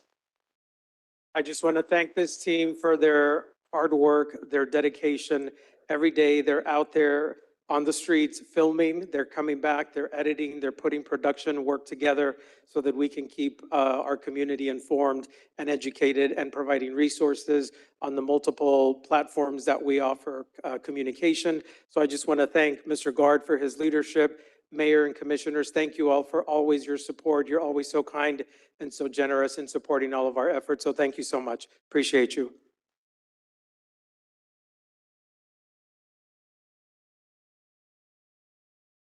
That concludes City Manager update. We'll go on to the presentation. Item number 1 is a presentation on Point Insights, a citizen satisfaction survey process. We'll turn it over to staff. So, Mayor and Commission, tonight we have Ron Gailey here from On Point Insights, and it's going to take a second to set this up. He's actually going to bring online our dashboard. This is going to be live and available to our citizens to look at the results from our citizen satisfaction survey. And the great thing about it is it has filters, so you can look at it by district, you can look at it by male versus female, you can look at it by age, by how long people have lived here in the city. This is really, really, really good information. And he's also going to get kind of an overview of the results. So with that, I'm going to turn it over to Ron. Thank you, Ron, for being here. All right. While we're getting set up, I'll just introduce myself briefly. Before starting my company, I worked for Coca-Cola for 8 years. Coca-Cola was divided up into 5 general regions across the world. I was responsible for all of the research done in Asia, and we helped with the annual plans of the different countries that were there, 14 countries there. And I learned a thing or two about what executives needed. What executives needed when they were working with data. And they just didn't want a long, cumbersome, difficult report that they couldn't figure out how to use anyway. And so a lot of that experience is brought to bear to help you have feedback from your residents in a way that's easy to digest, easy to use, and actually we can make it available to all of your residents too, because it's that intuitive. They want to show a little bit of your PowerPoint first. We're in the PowerPoint first. Yes, and then we'll go to the dashboard. Use this for that. There we go. All right. So just a couple of things to let you know. I'm going to go quickly through some of this initial part. And that is, we started in April. We went through part of June. We got 709 completed surveys. And then I'll go through some of the content as we actually jump into it here. We asked people where they lived in the city. Some people indicated that they lived outside of the city, but we made sure that they were within the geographical area. So you can look at the people who use city services, but they actually live outside. You can also filter out those people and just look at only the Brownsville residents. So it's very powerful to know that. But you can say, I would also like to see what the people in District 1 think, and you'll have their results. When we did our survey, we got a very balanced set of data, balanced by age, balanced by gender, although a few more females, which is always the case. Ladies just seem to do better with that. But nearly everything is how I would expect. We did get a lot of longtime residents taking the survey, and that's something, but we have plenty who are not long-term residents, but a lot of them are there, very balanced by income group. So it's a very, very balanced survey for you. and I'm happy with that. Some of the basic findings you should know about, your ratings are good. We've seen better, we've seen worse. Your ratings are pretty good. Would you refer the city to a friend? A lot of people are strongly positive, some are somewhat positive, some were somewhat negative, and some are strongly negative. We saw some today here, right? And so anyway, it's that way. If we take the positive ones and the negative ones and subtract the negatives from the positive, you get a score of 20. That allows us to compare to other cities, and I'll show you some benchmarks in a little while. You are tending positive, though, overall. In the past 3 years, has the city improved? 54% say yes. That's a very strong score. 54% said, I've seen them where it's nearly that many have gotten worse. So you're doing really well that way. Are we going the right direction? 62% said we're going the right direction. That's moderately strong. So in other words, things have improved, but are we going the right direction? Some people are a little bit mixed. How do we compare to other cities? Pretty strong compared to other cities. There's about 25% though who tend to be on the more negative side on that opinion. We asked at the very beginning of the survey, just off the top of their heads, do you think, are there a couple of things you appreciate about the city? And we took all of their comments and we grouped them into themes. I mean, we have the actual comments in the data. You'll be able to see them.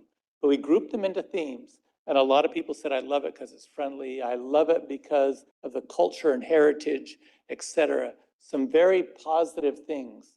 You're also able to say, I would just like to look specifically about the people who talked about events and festivals. And you can see their comments when we get into it. I'll show you that. We also asked, what are their concerns or suggestions? We have that for you here. This is off the top of their head. They haven't seen anything else in the survey. Fix the roads, please. Traffic and transportation was number 2, and maintenance of the infrastructure, number 3. So it was generally pretty good, but there's a lot of focus on your streets and roads and traffic. There are some things further down, like water quality concerns, 2%. So you'll have people come in and talk about water quality and concerns. You know it's legit, but it's not by as many who have that concern. Now, I mentioned a comparison to other cities. This is a busy chart, but pretty easy. Would you refer the city to a friend? You're down near the bottom. It's a longer term measure. This is something that has been going on for years and years and years. Would you refer the city to a friend? It's harder to change it. How do we compare to others? Equally hard to change. You're fighting against others. It's kind of difficult to change that one. Possible, but more difficult. Are we going the right direction? You're doing much better. This is something where you've been turning things around. Wherever things were, you've been focusing on the right things. Has the city improved? You're way up. So your short-term measures of going where we should be going, heading in the right direction, we've improved. Those are strong. Your longer-term measure, where we've been over years and years, a little bit lower.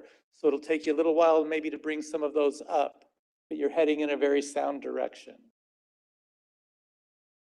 This is where I'd like to switch over to the dashboard if we can. And from this point out, can you get me that going? So this next section, what we did is we took 50 different attributes of the city. We broke them into 5 different sections. And the first thing we did for each was to ask, what's most important for the city to be focusing on? Then we had them rate it.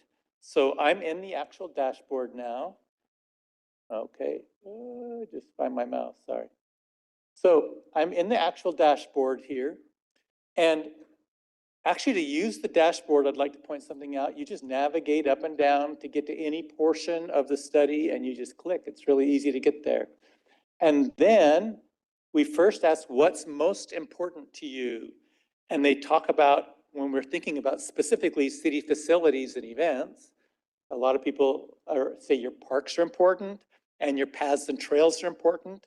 Down near the bottom, the Brownsville Tennis Center, 2% felt that was important, right? So some people on the left-hand side say that's what's important.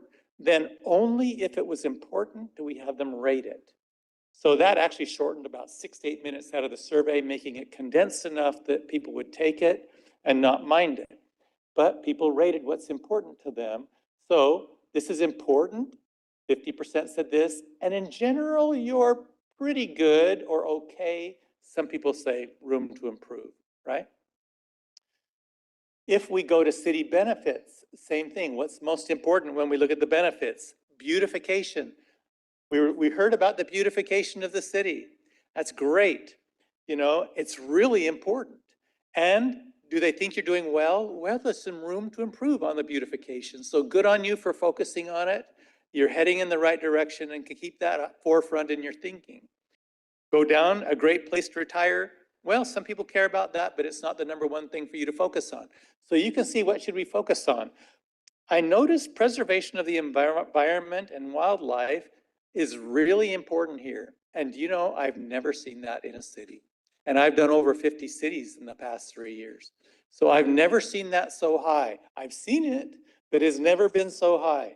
So this is an unusually important focus for you to keep in mind, and they feel there's a lot of room to improve. I'm going to go to growth and development. This is an area where most residents rate cities poorly, and no exception. It's a really tough one for cities to handle the growth and development that's coming at them. Streets, roads, and sidewalks are really important and a lot of room to improve. The drainage infrastructure, important, and don't take your eye off it. Affordable housing, a lot of people feel that's important, although it's fallen off quite a bit, and they tend to be younger who really think that, but not only, right? And that's important. But also, you'll notice here, local small business support is fairly important, and you're doing really well, or the historic downtown, somewhat important, and you're doing great. So you can see, so on some of these things, if it's important and you're doing poorly, maybe that needs a little bit more attention. If it's important and you're doing well, good. Don't take your eye off it because it's important, but we don't need to put a lot of extra attention to it, right? So very helpful for you to think about that. I'm going to look at safety and security, an area where you tend to be doing quite well. People also had a harder time picking out their highest priority because in safety and security, a lot of these things are important. But pedestrian safety is the most important and some room to improve. And then the city neighborhood patrols, not like you're having a problem with them, they would just like them more. And you'll see that they'd love to see a little bit more neighborhood patrolling. Now, as we go through these, and leadership is like the last one that I'll show you here, managing the growth wisely out of these 10 different attributes about city leadership was most important to people. And then valuing resident input, which you're doing right now, thank goodness for the survey, it's a good thing, is also important. Some things easy to do business with, I think you're already pretty easy to do business with in general, and I'll show you something that shows that. And so not such a big focus. Transparency is pretty high, and planning strategically for the future is high. Now, after we ask people to go through each of these 5 sections and pick their 2 most important, and after they rated them, then we ask them, all right, here's the 10 that you picked, 2 out of each, 10. Out of these 10, which 4 are most important to you? So out of everybody's 50, on the left-hand side, you see the cumulative opinion about what are the 4 most important ones. This is perhaps the most important page in the entire dashboard. If you keep this in mind, so you can say, so what are our top 5 issues? What are our top 10? What are our top 15? And if it's not on this page, it's below 20. So this is only the top 20 on this page. There's 30 more below it that residents didn't rate quite as high. So it's a really important page. And you can look up and down here and say, where should we focus our attention? And I would say over the next 3 to 5 years, some of these things cannot be addressed quickly. Most of them can't be addressed in 2 or 3 or 4 or 5 years, right? These are longer term things. But you should look at the things that you can get started and keep underway. And I understand that many in these top 5, you already have a good focus on, having spoken with Mr. Guard. And so I know you're on the right track on many of these things, and that's great.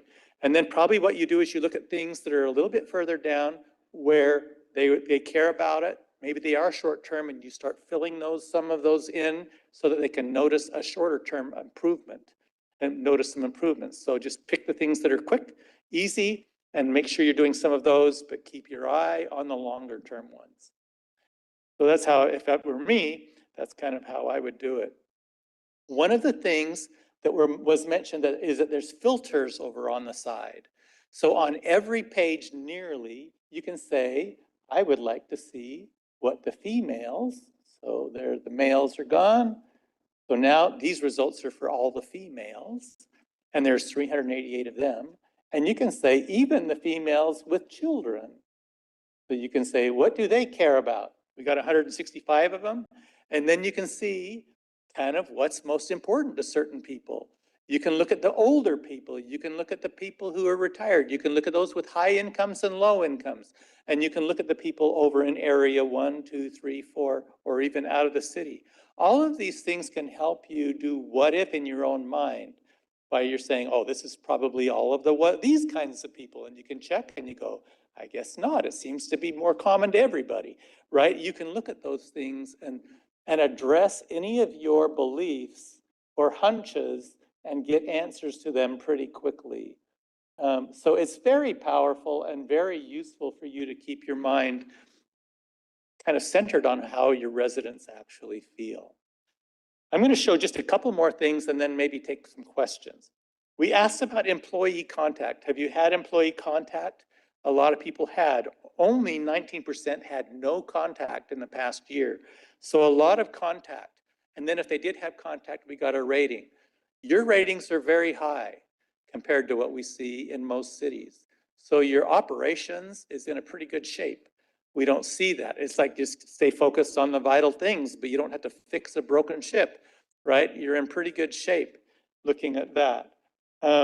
We also have comments about the departments. So you can say, well, how's the city manager's office doing? Or let's look at the financial services.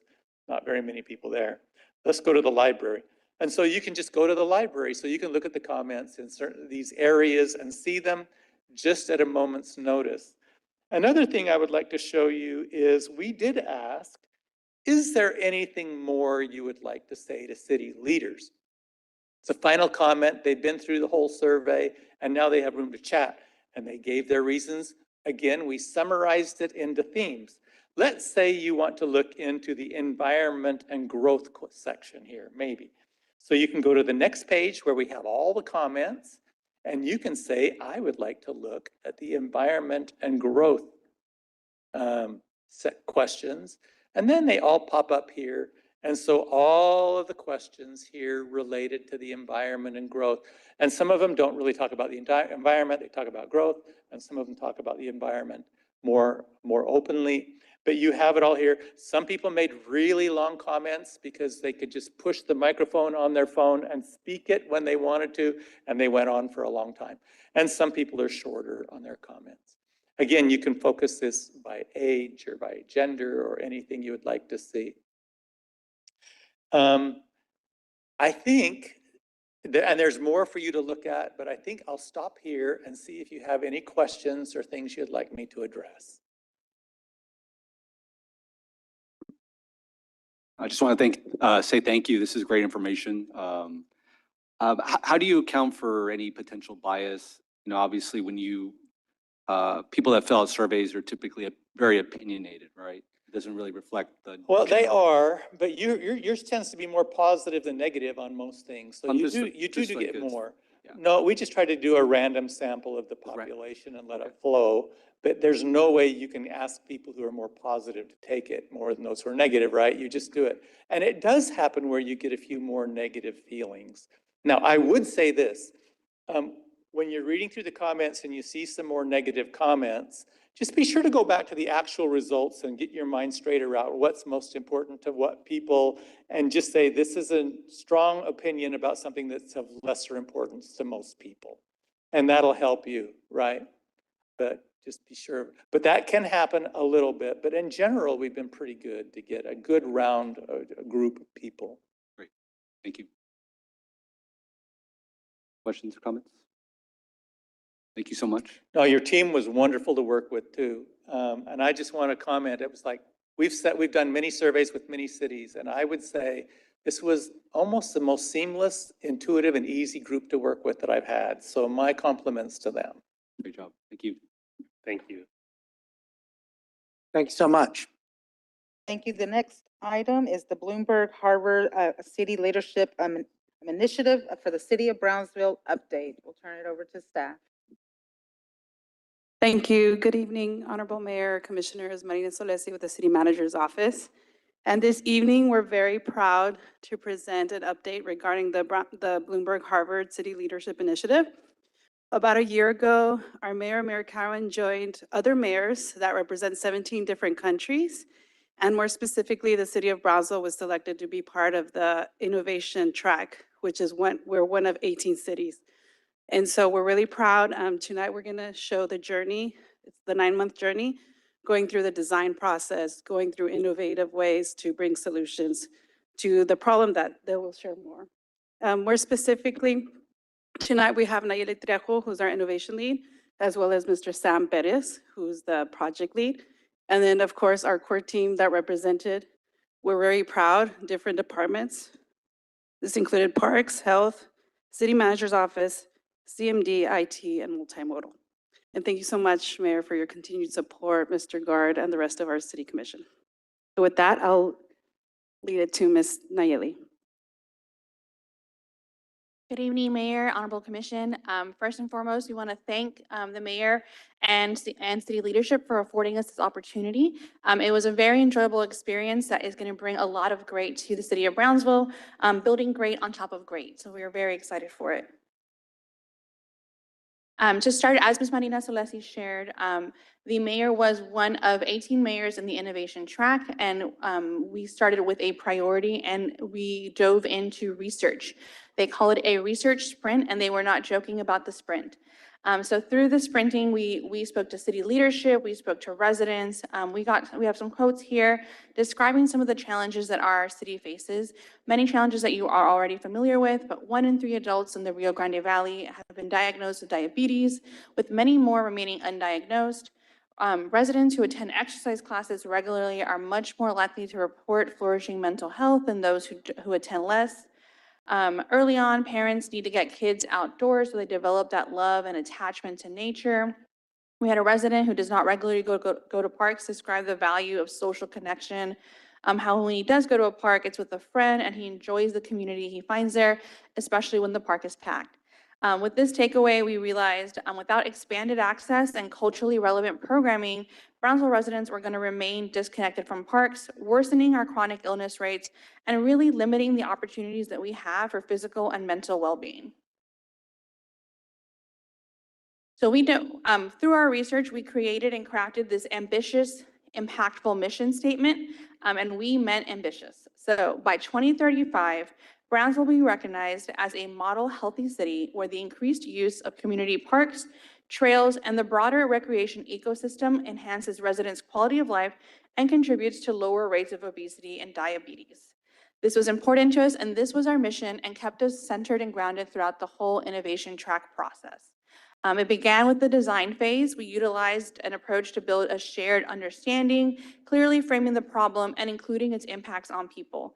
We discussed why is it a problem for people and who is affected the most. We did land on working class families, and our at-risk family community members were the most affected by this challenge.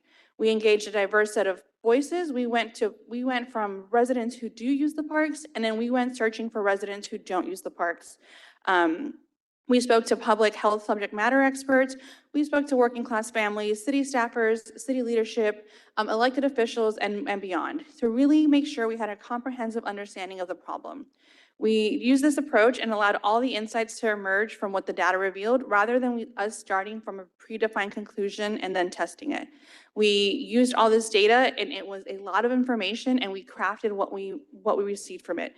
We engaged over 59 residents during our research, and then we moved into ideation, where we engaged 68 residents and interested parties. The innovation track approach is not just about generating ideas. It allowed us to reimagine how parks and recreation showed up in our community. It allowed us to be proactive, creative, and intentional in designing experiences to truly meet our residents where they are. This resident-centered approach allowed us to build solutions off of public input and feedback. Also, the intentionality of this process aligned completely with Brownsville's One City philosophy and strategy. We even had colleagues at the School of Public Health who adopted the same techniques we used in these ideation sessions to then build on and spread the approach we demonstrated in their own work and in their work with the School of Public Health. What makes it different? It's designing together and better. So we had 56 long and short interviews, resulting in 68 residents engaged in 4 ideation sessions. These ideation sessions were more than a brainstorm, they were a brain dump. We asked people to give us everything you have. It is quality over quantity. We want to hear everything that you know and you want to see from parks to help your health, whether it's your cultural, spiritual, mental, physical, fiscal health, all ranged. And we spoke to all the different categories we spoke to earlier.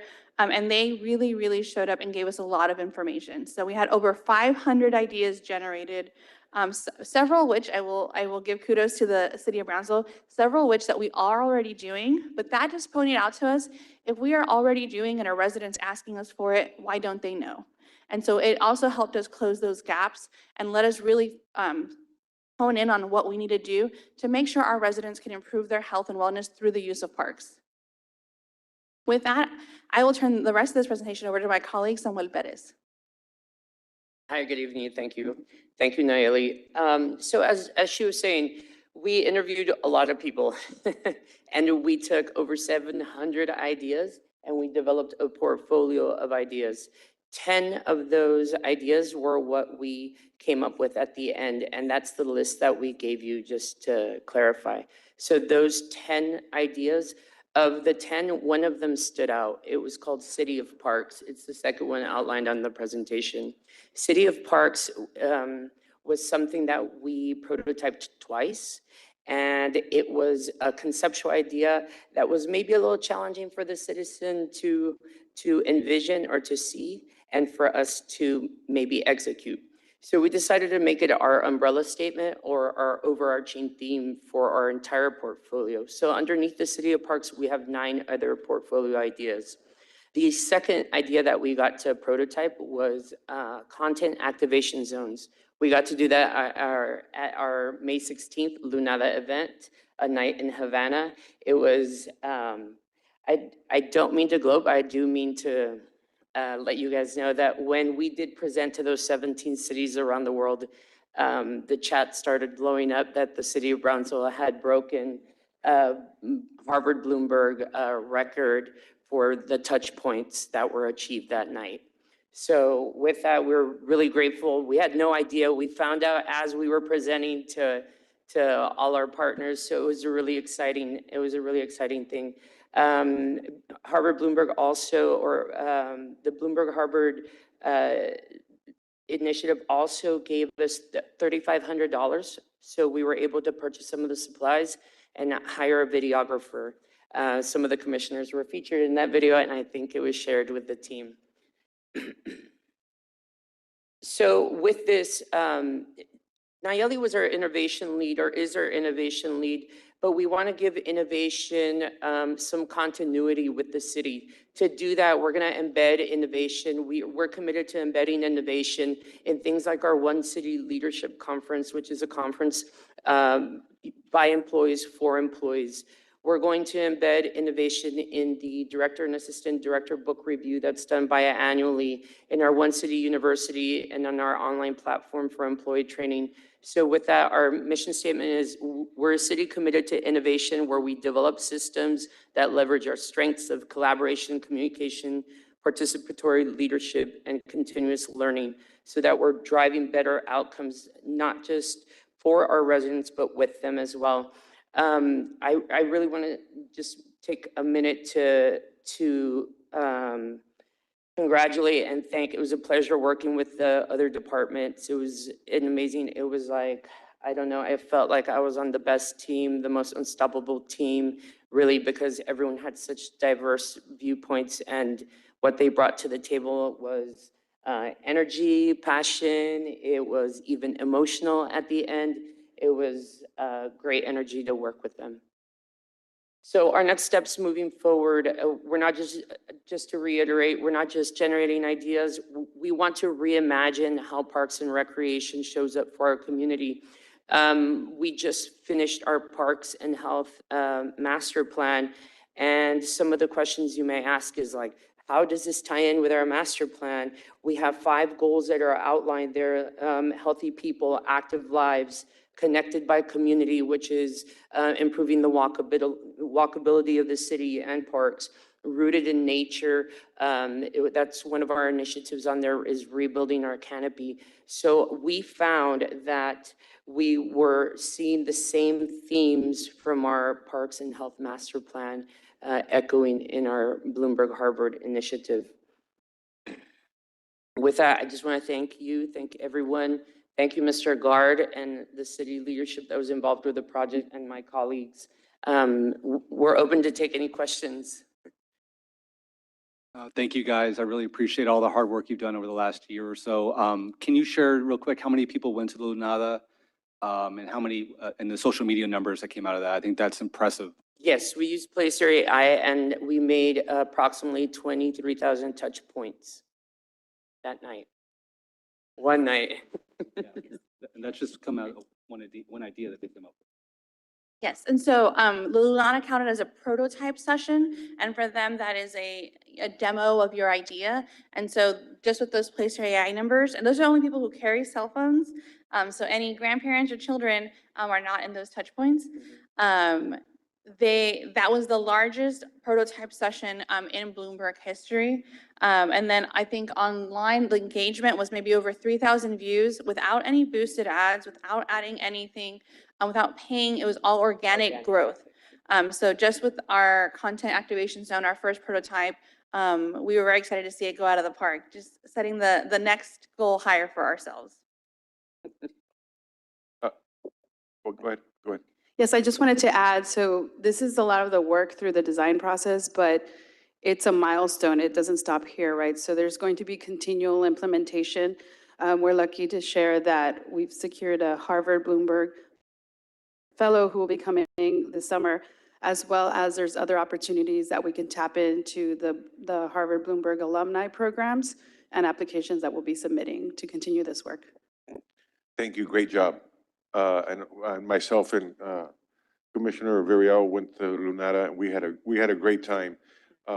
Thank you for everything you did for that day. It was a great event. Also, thank you for Mr. Sean De Palma and the parks and everybody else within the city of Brownsville, and the leadership by Mr. Guard and everybody that participated in making that a great event. I'll be honest with you, I never went to these events.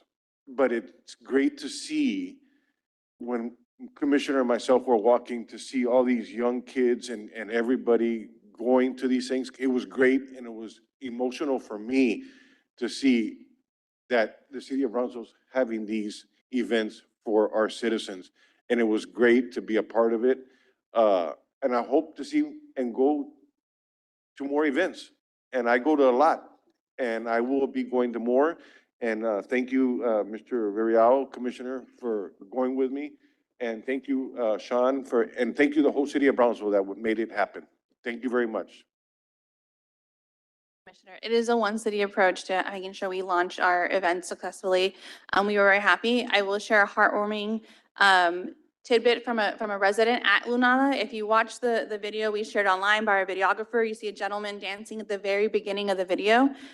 His brother did approach me and ask me when this video would be online because he had not laughed or danced in over a year after having a very difficult year that his family felt that they weren't going to see their brother laugh or dance again. And attending that Lunada, he was laughing and dancing. And so it touched y'all, but it also touched the hearts of our residents. And it's improving their health as they enjoy the culture together. But thank you, sir. Thank you so much. And to just add, I picked this initiative because I think it has the most impact across the city, right? I think overall our park, we have a great park system, but we don't have enough people using it. A lot of people, I think, need to be motivated and using innovation to increase the community, right? Increase vibrancy and quality of life, and you're already seeing the impact. So I look forward for what's to come. So thank you again. Thank you.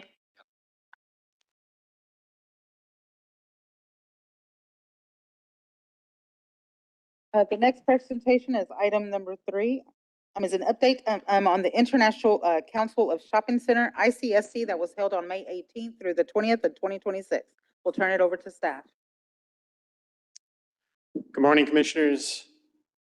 Good evening, Commissioners. It's been a long week. Wanted to update you on our retail recruitment strategies. City of Brownsville, one of the kind of main issues that we've heard most recently, but also just overall, is how do we prevent retail leakage within our community? How do we get first to market retail here? How do we stop hearing the same phrase that another city in another county very near us has a lot of great places to eat, dine, shop? So in that one city fashion that's been going around for quite some time now, we've created an impromptu retail recruitment group consisting of members of the Greater Brownsville EDC, our Type B BCIC, as well as the City of Brownsville's CMO, BCVB, and Planning and Redevelopment offices. I would like to thank Commissioner De Leon for spearheading this project. The three of us came together partially before the International ICSC Real Estate Convention. We had a unified representation. We engaged with retailers as well as specific landowners prior to the event. And we also reached out to developers, and some of the, we're not at liberty to say a few of the retailers that are already looking at our area, but it's really exciting that Brownsville is being considered as a first to market spot for a number of high-end retail developers, but specifically also finally opening up the door to work with these developers appropriately. There's about still 5 good areas within Brownsville that we can look at developing the right way. Not saying that it wasn't, but just that we can get a little bit more smarter on that regard. We've had productive conversations. We have specific properties on the table. There is market interest confirmed. We've also worked just recently at the beginning of this month, met with the City of Starbase and their EDC development on assisting us with some of this retail recruitment efforts that we have. This is kind of a short, brief update, just to let you know that we have 3 entities working together. We're also working with the City of Starbase. We're focused on first to market retail. We're also focused on the needs within our specific retail corridors. We're gonna be having another meeting tomorrow, as well as a few follow-up meetings bi-monthly with the 3 organizations itself. And I also wanna let you know that we're really going to be leveraging data with all of these decisions that we have. We're probably the most data-centric organization as far as the city is in quite some time. We have Placer AI, we have Datafy, we have AirDNA, we have CoStar, and we're also working now with Greater Brownsville EDC on getting Retail Coach. So there's nothing that we cannot provide to any existing retailer. We have a really great team moving forward, and we've got those relationships in place. And with that, I'll briefly open up the floor to questions. No questions, just a comment. Thank you all for going out there and representing Brownsville. I think it makes a difference, right, when we show up as a city, but when we bring all of the stakeholders together, I think that really shows the unison. So thank you all for your advocacy. Yeah, I would echo that. I think it's been a long time since we had a unified retail strategy, and I think that's important and I think very relevant right now. So thank you guys. Thank you, Commissioner De Leon, for spearheading it. Thank you, Mayor, for entrusting some of ideas sometimes. I want to say thank you to Greater Brownsville for allowing me and the city commission and the mayor to put forth this plan and bringing everybody together. I think we had a great trip with Nathan, Mr. Burkhardt, Mr. Doro Garcia, Mr. Guard, when I called him and asked him, hey, you know what? We need Mr. Garcia to be on board for the city side. We got a lot of great feedback, and most important one is when you go to a convention that big and you just happen to run into Sunrise Mall being showcased, and probably half the size of this wall. and we didn't even know about it. It was a great feeling to see that Brownsville was being represented. Thank you to BACIC, with Corey Peña for allowing Michael to go with us. Great, GBEC, thank you very much. And where's there you are. Thank you, Mr. Rodriguez, for joining us. It was a great trip, and I hope to do another one and start bringing more businesses and retail to Brownsville, because I think that's what the citizens need. I think that's what we need, and create those sales tax. Thank you very much, Nathan, for the great job you've done and you continue to do every day. Thank you. Thank you all so much.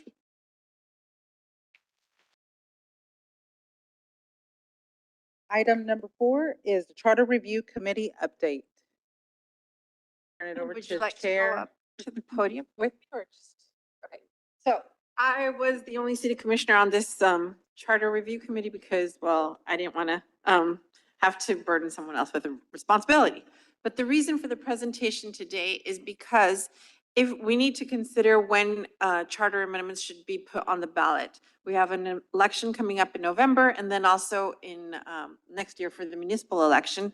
And there's so many requirements that you have to do in order to get it all up and ready. We, as a board and the city attorney's office need some guidance as to how quickly we should speed things up. So I think that today's just a presentation on the things that have been discussed. Mr. Peña, who's present here today, is one of the review charter members. And so if you would like to add anything on top of that. The items that we have discussed, oh, I never used one of these. That's the resolution that says, we've met already May 11th. I want to say we met maybe even in April. Well, anyway, we've had we've had 4 meetings so far. And I'm going to speed through up because this is a long meeting. These are the provisions that we discussed as a committee that maybe could be added. We were going to suggest to add to the well, for us to consider to add to the ballot. The first one being salaries for the city commission. It was proposed maybe raising the mayor's salary to 60,000 and the city commissioners' salaries to 40,000. Currently, it's at 40 and 25 respectively. The numbers are something that can be discussed and hashed out, but that's one of the things that has been added. In mentioning this to my peer, Mr. Cardenas, he suggested maybe we just link it to the, what was it? Medium household income. Okay. It just makes it easier for the future. So we don't come back in 30 years or whoever's here and does the same $10 thing that was happening. So I think you tie it to something that continues to grow with the city. Okay. So that's one of the provisions that could be proposed. The office of the secretary is not mentioned in the city charter. And so there's a proposition to formalize its existence and add it to the city charter. And there's the language that's provided. There's also some changes that were requested by the Office of the City Auditor that would bring it in line with what usually other cities have for their city auditors. So these are all things that we've discussed. There's also some amendments that could be made to the Audit and Oversight Committee. Currently, we only have 5 members, and so as we have with all the other boards, we could increase it to 7 so that then each member of the City Commission can appoint their own person. These are all things that we can read later, and this is just in the interest of time. That we have also discussed about maybe including some changes regarding municipal campaign finance. And not that we have to detail what these rules would be within the city charter, but at least do like a provision where it says, okay, the city commission shall have an ordinance that decides things about campaign finance restrictions. So then, and then just make it formalized so that the city commission has the authority to put any rules about campaign finance. Then the other thing that has been discussed at length was disciplinary provisions for city commission members. Currently, the ethics code has some language as to what could happen if a city commissioner got themselves into trouble. And this might, the proposed language could strengthen it to mirror what other cities have had or currently have on their books.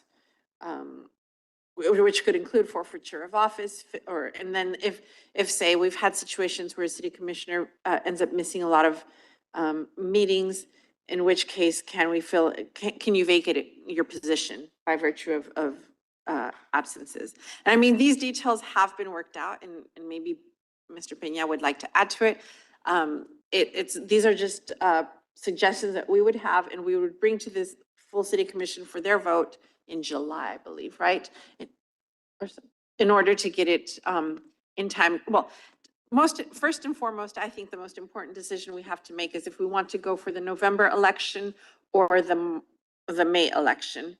The thing with the one thing that I was mentioning to Commissioner Cardenas is there is a third-party group that maybe you've encountered that was seeking signatures for a petition. When I encountered them, they were trying to make sure that, we gave local preference to vendors. And so they've collected about 6,000 signatures for their petition. If they were to meet all the requirements and get their petition on the ballot for the November election, then that would preclude us from having another, for making any proposed changes to the city charter for another 2 years, because these changes to the city charter can only be done every 2 years. So for that reason, we might just have to be ready to put it on the November ballot. But if they don't go, then maybe we could leave it to May. It's just something that really kind of affects how everything rolls out. And so as the chair of the city charter committee, I haven't discussed this with y'all except for Pedro right now. I was hoping for more guidance from you all, because really it depends on what the city commission decides to do. And Mr. Peña, please feel free to add anything. Mayor and members of the commission, so as the commissioner was mentioning, the committee did meet 4 times already, and these are some of the red line suggestions that we are proposing for the Charter Review Committee. So these are in draft form. I do think we have an opportunity, we meet one more time to finalize what ultimately is going to be presented to the commission for the final recommendation. But for the most part, it's shaping up very nicely. A lot of work went into drafting up these recommendations for the charter to be amended. So they will be, I think one of the decisions, as the commissioner was mentioning, was whether we have the election in November or May, which is kind of depending on the time constraints and being able to put it into November, depending on what the commission's desire is to move forward, we will tackle that accordingly. Thank you, Mr. Peña. I have a quick question.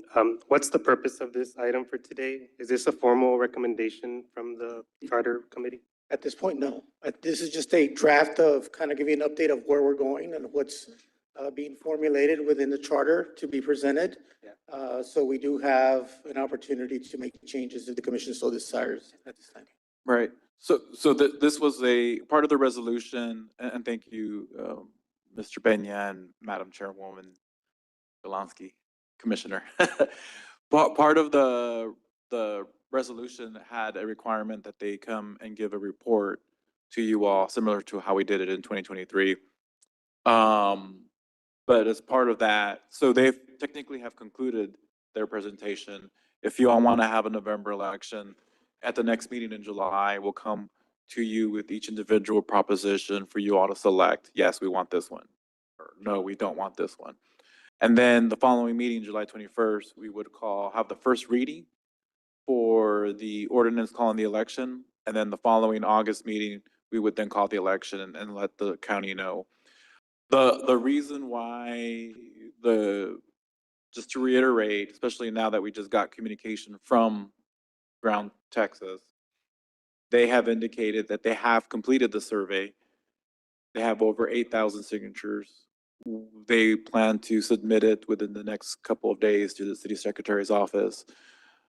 She has the option of either doing a full check on each signature to see that it complies with state law. She can also do statistical sampling, which is more than likely what she'll do.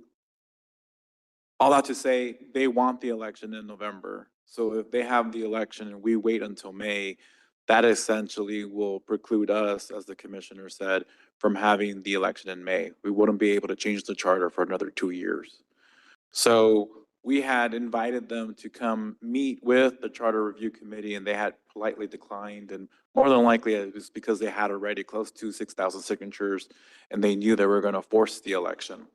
So if we want to have a charter amendment election, and assuming that they have all their signatures and it complies with state law, then we would, if we're going to have an election and they want it in November, we would have to jump on that bandwagon with them to have a charter amendment election in November. So it's triggering for us to have it in November because of the third party. Right. Essentially. Yeah, I think we have to be ready for it. Right, we can only amend it every 2 years, and that's the reason why we started this late in the process, because we were 2 years. When we wanted to do it, we were within the 2 years from the last time. And what they're petitioning don't we have a policy already for local preference where the rubric allows additional points to contracts? Or is this different of what they're pursuing? So theirs is a little bit more robust, but there is already a policy. I believe it's come to city commission for local preference. Correct. So this would basically, it goes a step further in some instances, but it would codify our policy into the charter. And ever since I've been on the commission, I know that that's always been one of the leading factors, that it is a local preference. To my knowledge, we have always upheld that. And I'm just sharing, right? Like trying to understand what, because this is the first time I'm hearing about it, that this might trigger that. So essentially it's codifying it in our charter. Right. And again, their version goes a little bit further because it has a few more requirements. It's pretty lengthy. But the spirit of what we have currently is local preference. I think that's something that should have been also shared with the presentation today. I first posed the question about the purpose of the item because we kind of just skimmed through the slides and it wasn't an official presentation. In the past, we've put out information that kind of gets confused sometimes when the official approved recommendation comes before us. There's so many other versions. Okay, I just want a clarification. Thank you all. But we do, I mean, I know this is a presentation, but and we can't, it's not for you all to take action on it. But we would like to know your all's preference as to whether you want to call it in November or wait.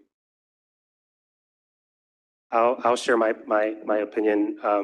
I don't like being in the position, being triggered that it might have to us make it in November. I think it's a very polarizing time for us to hold a charter election. I would much prefer for it to be during May, the municipal election, where we have much more focus on the municipality itself. However, if we are legally, tied to do that and the opportunity will be missed, and that's a different story. But for me, I would prefer that we keep it for May, but if we have to prepare for this, then it'll be so. Yeah, I concur. I think we have to prepare to have it in November just in case we're forced to. And at what point are we going to receive notice that it will be that they'll have enough signatures for the November on that item? So I'll defer to Ms. Myra on that.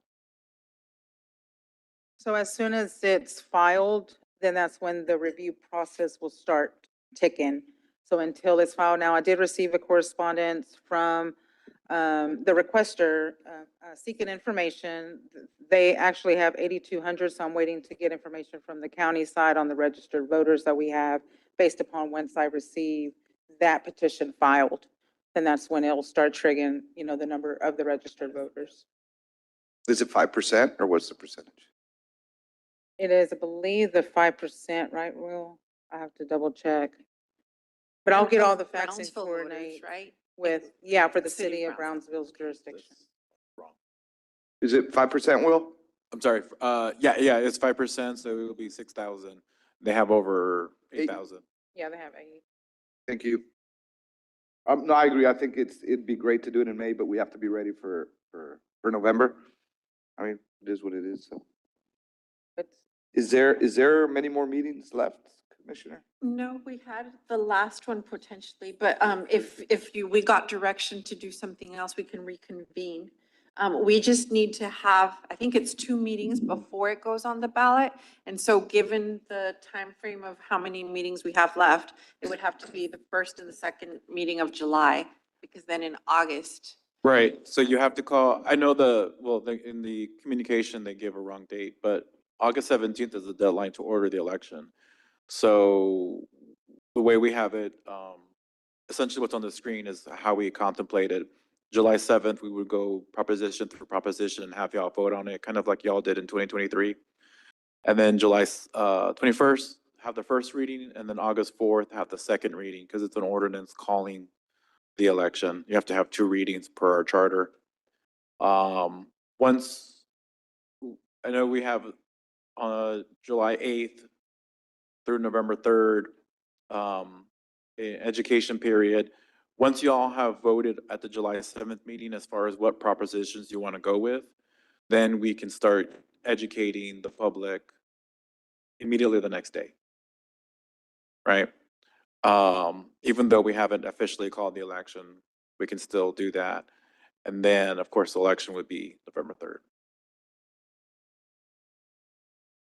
So by when do they have to have all of their things in for sure to make the November ballot? August 17th. August 17th? Okay. Well, So then- and of course, given you all, it's a little bit different because with August 17th is the deadline for us to order the election. And I believe, if I'm not mistaken, you have 5 days? I have 5 days to review the petition that's filed. So that's once it's turned in, that's when the time starts ticking. Right. So she has those 5 days to review it, and then she'll And then she'll- notify you all, more than likely at the next meeting, but of course, you can do a blind carbon copy to let you all know that it did present, and we are required to call the election. So. Yeah. Will, I have a question. If we get ready for the November election and it doesn't happen for whatever reason, they don't qualify, they don't do it, they don't go through, and we decide to push it till May, can there be changes on the recommendations from the charter committee? Yes. Or can we continue to work on those? Yes, so, what we had thought as of, the last meeting was last night. What we had thought is that technically they have concluded if you all decide to move forward with the election. And knowing, of course, that you all still have the ability to make, changes to what the recommendations are. What they've put before you all can change, of course.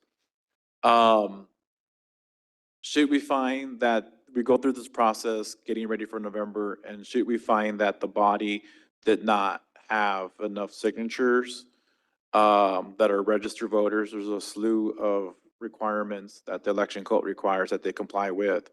And if any of that, of course, causes them to not have a valid survey, then what you all could do is either at the first or second reading when we determine, hopefully before that, you all could then decline to approve that ordinance calling the election, and that would allow us to have the election in May, right? So we can proceed as if we're planning to have the election in November, and then of course you can cancel it if we determine that the petition was faulty.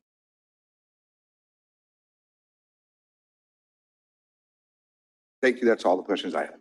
Well, and if there's any other issues that my fellow city commissioners would like to, for the Charter Review Committee to address, would also be a good time to bring them up, and then we can consider to add them before our meeting on July 7th.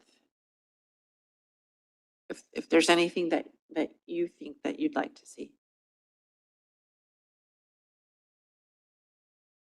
speak now or forever hold your peace.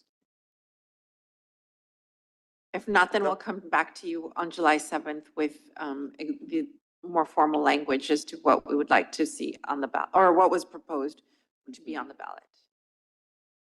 But overall, these are the red line changes that we're recommending, so they are for your review. And of course, you have any other significant changes to the red lines that we've made, we can definitely consider those as well. Or if you don't, if you think of something later, just contact your representative on the Charter Review Committee and then let us know. Yep. So. That too. Thank you. Thank you so much. Thank you. Thank you. Thanks, guys.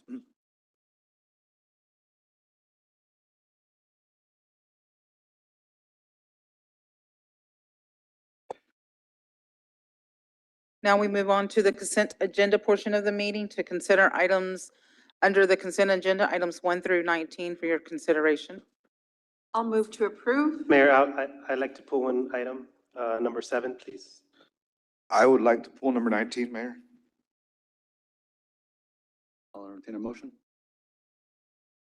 I move to approve 1 through 6 and 8 through 18. All right, we have a motion. Do we have a second? Second. We have a motion and a second. Any further discussion? If not, all those in favor, please say aye. Aye. All those opposed say nay. Ayes have it, motion carries. Perfect. So we'll consider a discussion on item number 7.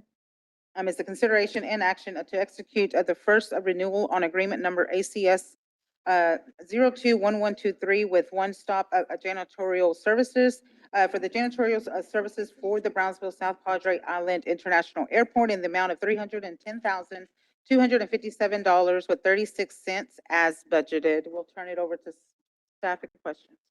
Thank you. Hi, Faisal. Good evening. Good evening.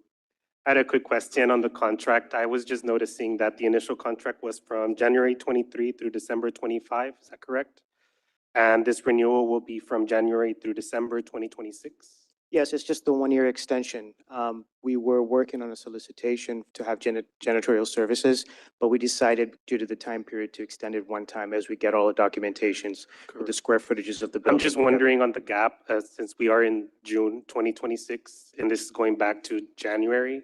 Yes. Was there There was a lapse. They continued their service and we were going through the whole process to renew their contract, getting all the documentation. So we did trigger that 1-year renewal. So would we be retroactively paying them for the 6 months, or is this? Yes, we'll be paying them for the remainder of the year, for the whole year, and then we'll be going back out for a solicitation. Appreciate the clarification. Thank you. I move to approve.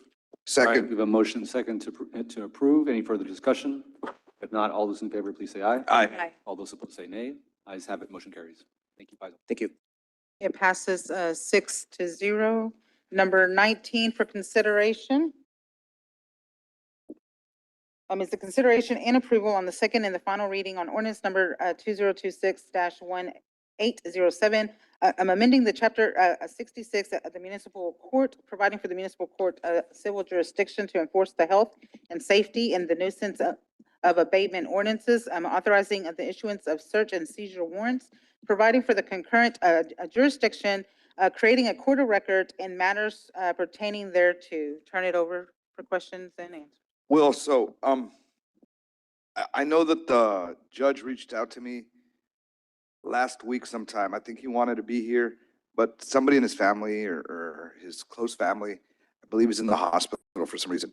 So I'm just wondering, did you figure it all out with him? Because I know there was some things that they didn't really understand or they didn't agree with what was going on. Has he had the ability to speak to, and is he on board with this? Yes, so we met last week and he provided some red lines. My understanding is he's ready to move with it today.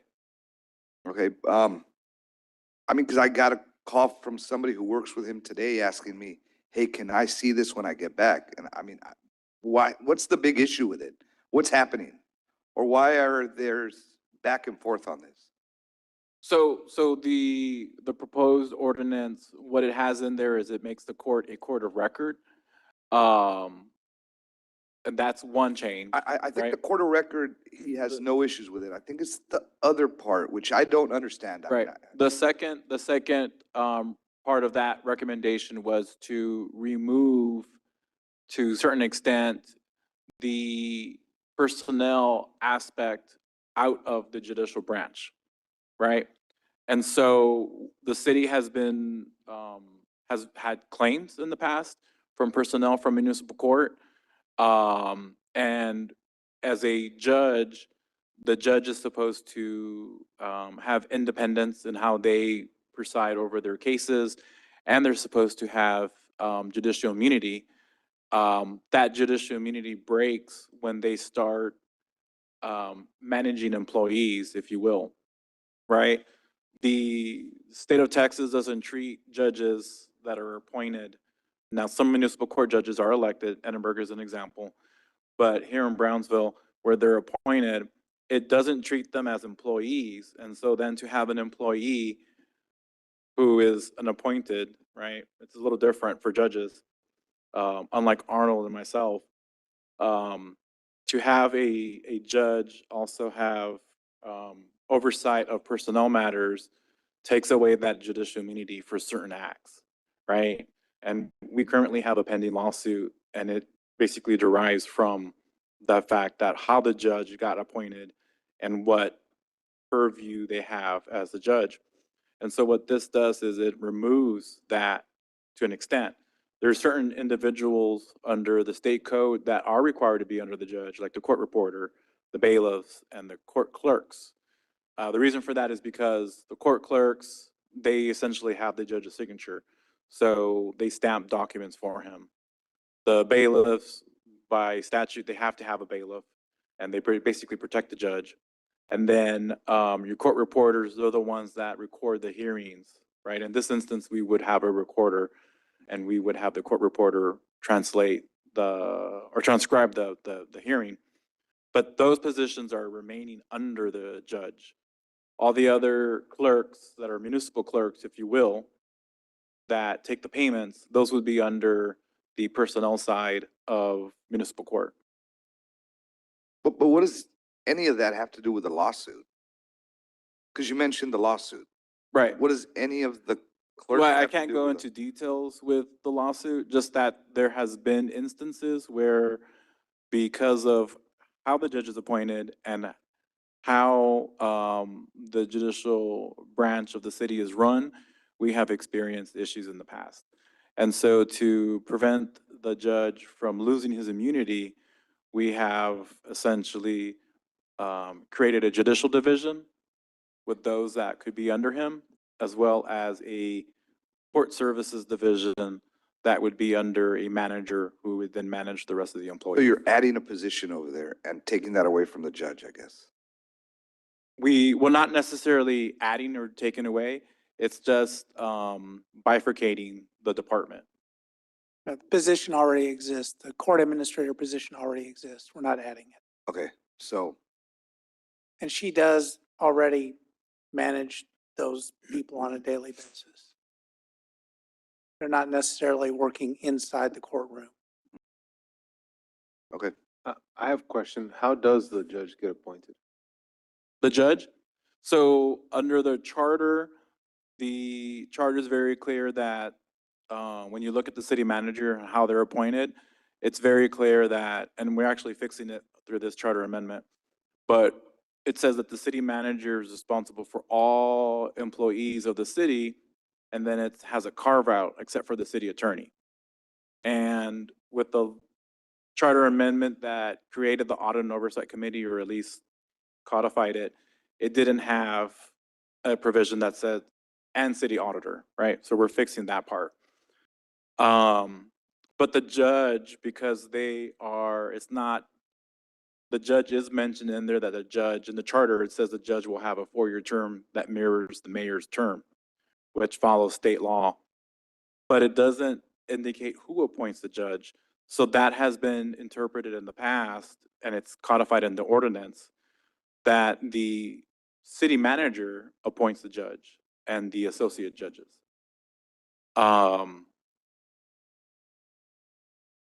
That's how some cities do it. Some cities, the commission appoints the judge. Some cities have elections for a judge.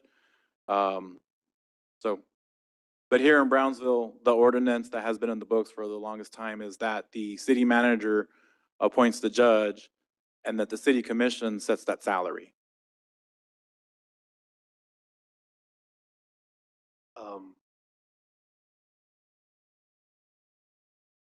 I think my other question on this item is I had no idea because it was in consent.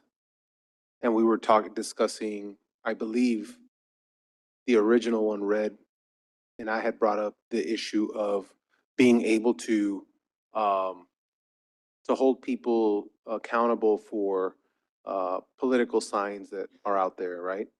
And I think all of this, for me, just got all put into one ordinance without our knowledge of all of this from your office or from anybody. Like, this is all became something where there's apparently some discrepancy that we had no knowledge, just got put all into one consent agenda item.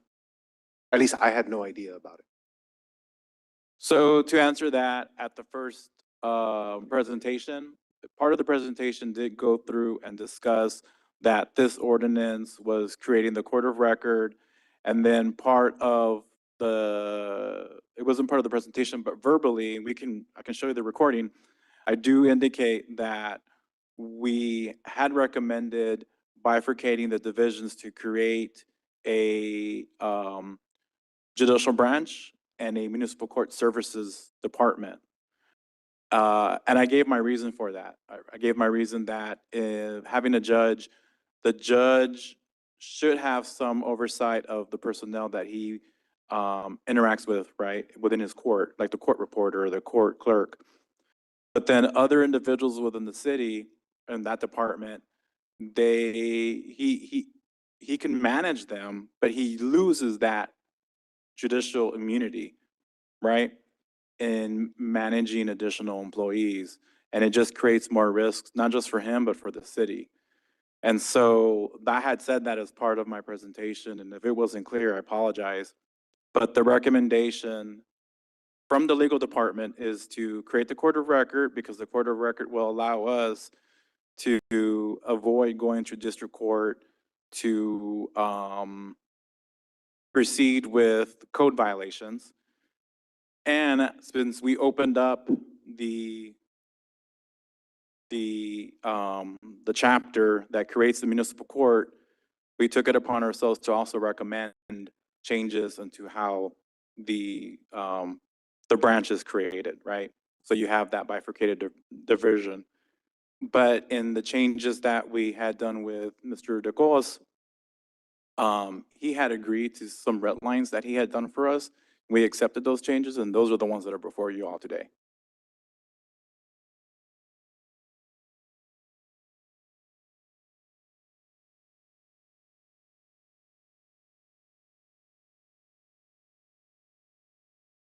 Sorry, I just don't understand what the issue, what the issue is that. Sorry, I think Right. there's two issues, right? One is the court of record, which I believe everybody's, Right. I think what it comes Understand. down to is we're creating a court of record and maybe removing some of that managerial responsibility from the judge is being seen as a demotion, but he's still a judge. And I actually think that this elevates his office because he's not just going to be a manager of personnel. He is going to be an appointed official, whether it's by commission or city manager. He will have that judicial immunity preserved so that he doesn't have the issues that might have had in the past. Have you talked to him directly? Like, Yes, we had lunch at Ricardo's. okay. Yeah. Well, because I just remember the first time it was not discussed or it was tabled because it had not been presented to municipal court. And then when we did actually talk about it, I just remember it being efficiencies. Like that was the driving factor for this. Efficiencies in terms of the amount of court cases going through municipal court and then being appealed to district court and financially too. But then if. yeah, no, I mean, I watched your presentation from 2 weeks ago. But I mean, I had a call today, so why is there either a discommunication or somebody's not telling me everything? But he's saying he believes that the communication or the wording on it is still very, I don't remember what he said, but kind of, And that was from the judge or from the other? no, the individual? person who works with the judge, one of the Oh, okay. associate judges. Yeah, as far as I know, the judge and I met, we had lunch, we went over it. I had printout copies of the ordinance. He redlined it for me the Was next good with it. day. Yeah, and he was fine with it. I hadn't heard any other questions or concerns from him. Want to table the second reading? Look, this is, I don't want to continue to drag this on, right? But I would want to hear what the judge's thoughts on it. I mean, I want him to do it here, actually, not in private or anywhere. I want him to come here and say, hey, these are the reasons. Can we, I mean, give him an opportunity to come? And Yeah, you can table this, But- that's fine. do we have to table the first part? No, Is it together, or can we move on with half of this with the? it has to Board of be Record. together. Yeah, I All right, would, well then- if you're gonna table it, I would table the whole thing. I'll move to table. All Second, right, we have a motion, second table. Any further discussion? to the If next not, all meeting, those but in let, favor, please say aye. I do have a comment on it. Can we make sure that the judge is here? If he doesn't, we're gonna take it as he's okay with it. That way we stop this. Yeah, I would defer to the city manager. Again, he's Yeah. appointed by the city manager. Absolutely. You know, I had the discussion, initial discussion with the judge and understood his concerns. And I talked with Will. I said, meet with the judge. He wants to meet No, face to I guess face, it and they did happen. did. we I'm got- sorry he's not able to be here tonight. I had not heard anything back from him. Yes, sir. So I don't know differently, but we're happy to table it, move it to the July 7th meeting, and I'll make sure I talk with the judge and make sure he's good with it. And if he's not here, you should take that as he's good Is with he's it. good with it? Yep, That- I will thank you. follow up. Thank Thank you. you. You All right. called for a vote? Yeah, all those in favor, please say aye. Aye. All those opposed, say nay. Ayes have it, motion item tabled. Perfect. Then item will move to July 7th. Moving on to the public hearing. Item number one is a public hearing and action on the first reading on ordinance number 235-2026-009 to rezone from the commercial corridor to the residential estates RE to allow a single-family residence for 2.64 acres out of 5 acres out of the Baldoff 10.88 acre tract of out of the CB Hamlet, a 47.9 acre tract, share 12. El Jardín, a subdivision, Cameron County, Texas, located at 32 Fish Hatchery Road, Brownsville, Texas, 78520, as shown in Exhibit A, located in District 4. We'll turn it over to staff. Thank you. Good evening, Mr. Mayor, Commissioners. Carlos Guerra with the city's Planning and Redevelopment Services Department. This first rezoning case we have for you this evening is located on Fish Hatchery Road. It is a request to rezone from commercial corridor to residential estate for to allow for the construction of a single-family residence. As required by state law, we posted a notice of public hearing detailing the meeting details and where they can contact us at. We also posted a physical sign on the property. And we also sent out 8 mail-outs to property owners within a 200-foot radius. We received 0 written opposition to the request. These surrounding properties are zoned commercial corridor to the north and to the east. To the south and to the west, and including the property adjacent, is zoned residential estate. Land uses to the north include a mix of commercial uses. The property immediately to the east appears to be vacant, although there is a structure on there. And the properties to the south and also to the west all consist of large lot, single-family homes consistent with the zoning district of the residential estate. Again, this is an aerial view. The area is predominantly single-family residences on large lots, which again is consistent with the residential estate zoning district.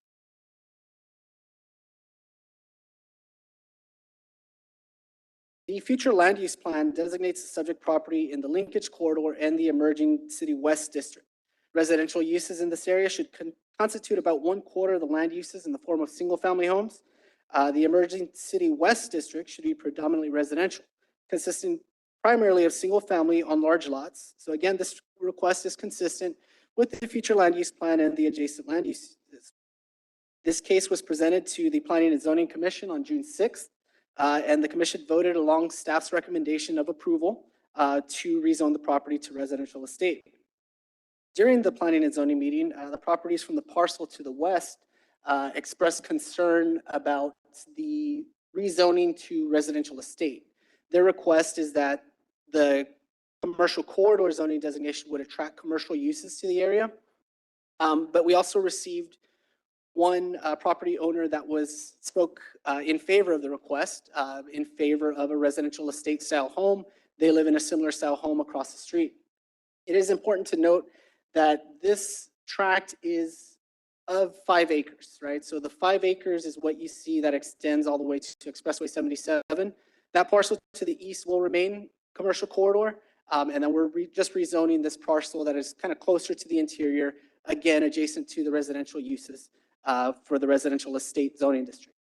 So again, staff is recommending approval. Other rezoning requests that's a typo, excuse me, from commercial corridor to residential estate.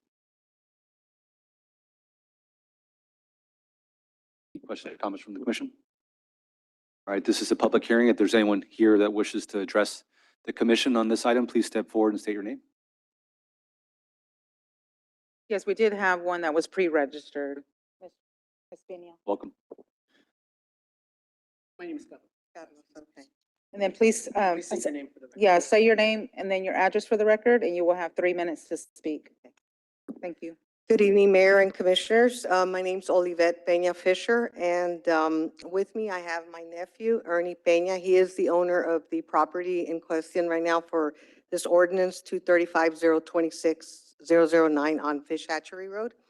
I've attached a short handout that I was handed out to you all. If you briefly just look at it.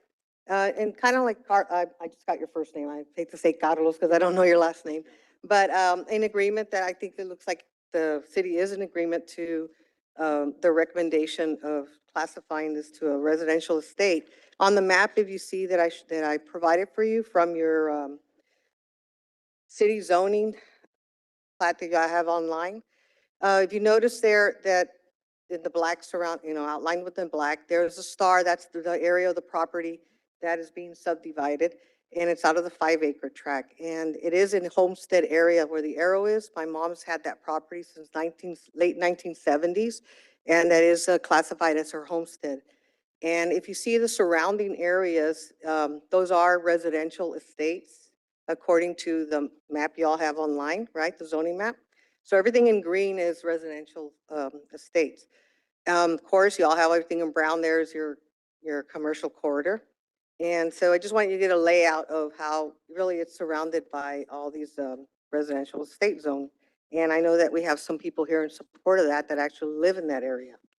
And what I'd like to also continue saying that our request is really simple and limited. We're not asking to increase the intensity of the property. We're not asking for apartments, business operations, or a warehouse parking lot. The request is for a residential estate zoning, so a single-family residence can be allowed on the rear portion of the property. That distinction does matter. The property may be near Interstate 69 East Commercial Corridor, but the portion being discussed is the rear 2.64 acres away from the interstate, where residential properties directly surround that portion.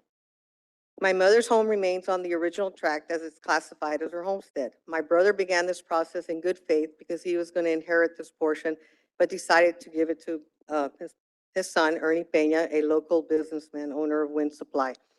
Sadly, my brother passed away last week while this process was already near its final stages, of course.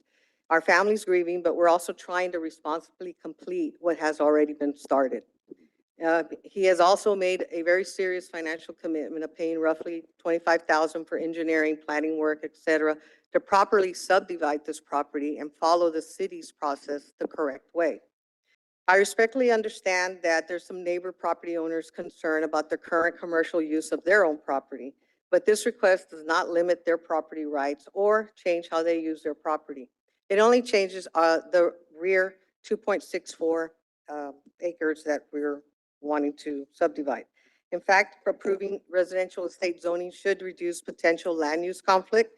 If the concern is compatibility, a single family residence is more compatible with nearby homes than many uses that could otherwise be associated with a commercial corridor zoning. Don't want to keep going on because I know that it seems like the city planning and zoning is in favor of this and giving that recommendation to you all. So I want to thank you for your time and for listening to us. Thank you, ma'am. Thank you very much. Thank you. Is there anyone else that wishes to address the commission on this item? Move to close public hearing. Second. All right, we have a motion and a second to close public hearing. Any further discussion? If not, all those in favor, please say aye. Aye. All those opposed say nay. Ayes have it. Public hearing now closed. Move to approve. Second. We have a motion and a second to approve. I'm going to abstain from this one. We have a motion and a second. Any further discussion? If not, all those in favor, please say aye. Aye. All those in opposed, say nay. Ayes have it. Motion carries. It carries 6-0 with one abstention. We'll move on to public hearing number 2. It's a public hearing and action on the first reading on ordinance number 235-2026-010 to rezone from the residential a single family R1 to the residential suburban R2 to allow a duplex lot 4, block 4, the McKinsey Estates subdivision, Cameron County, Texas, located at 995 North Iowa Road in Brownsville, Texas, 78521, as shown in Exhibit A in District 2. Thank you. Yes, so this zoning case or zoning request is to rezone from residential single family R1 to residential suburban R2, and the proposed use is for a duplex. Now, this came to us about as a code enforcement issue. A duplex was constructed without the required permits. It was not in compliant with the applicable zoning regulations. It is worth noting that the applicant was quick to come to the planning and zoning department and figure out a way to rezone the property and get it into compliance. As required by state law, we created a sign of a notice of public hearing detailing the meeting events and who to contact. We also posted a physical sign on the property.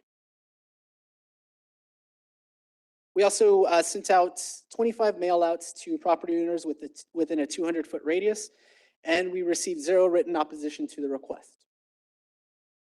The surrounding zoning district is R3 to the east, R2 further north of Austin Road to the north, and surrounded by R1. However, if you look at the aerial image, the neighborhood is kind of a mix between duplexes, triplexes, single-family homes with accessory dwelling units, and there's even an apartment complex that's on the top right corner on North Iowa and Austin Street. The property immediately to the rear consists of 2 duplexes. So we feel that this is consistent with the surrounding land use. Like I said, the applicant has been responsive and eager to get into compliance. They even submitted the site plan that shows the existing residence and then the duplex that is on pads and piers on the rear. If this request is approved, in order to become into compliance, the duplex would have to be moved to the front of the property in order to be considered the primary structure, and of course comply with any setback requirements. With that zoning district, they would also be allowed to either construct an accessory dwelling unit or move the existing residence to the rear. So again, the duplex will be moved to the front to act as the primary structure. And then there's that option to have that extra accessory dwelling unit, which is permitted by right in an R2 zone. So this request is consistent with the city's future land use plan. It identifies the property as the Transition East District. This district is meant to support residential uses with an average density of 2 dwelling units per acre. So is again consistent with the future land use plan and surrounding uses. We did present this to the Planning and Zoning Commission, and they recommended approval along with our recommendation for approval. Mr. Guerra, I had a question. What happens in these instances when people build without permits? Is there any repercussions or fines or anything of that nature? Yes, sir. The penalty in this case would be 2 times the permitting cost. And the permit is based off the size of the structure and the cost. So it's hard to come up with that number off the top of my head, but it would be 2 times the permitting cost. Thank you. And being that it was built without a permit, do we know if it meets the current code? As it is, go ahead. Good evening. So it would have to go through the site review process as any other project would. So our plans examiners would make sure that structurally it's been built correctly to comply with the IRC, the International Building Code. And we would also make sure as part of the final inspection before issuing the CO that it's in compliance.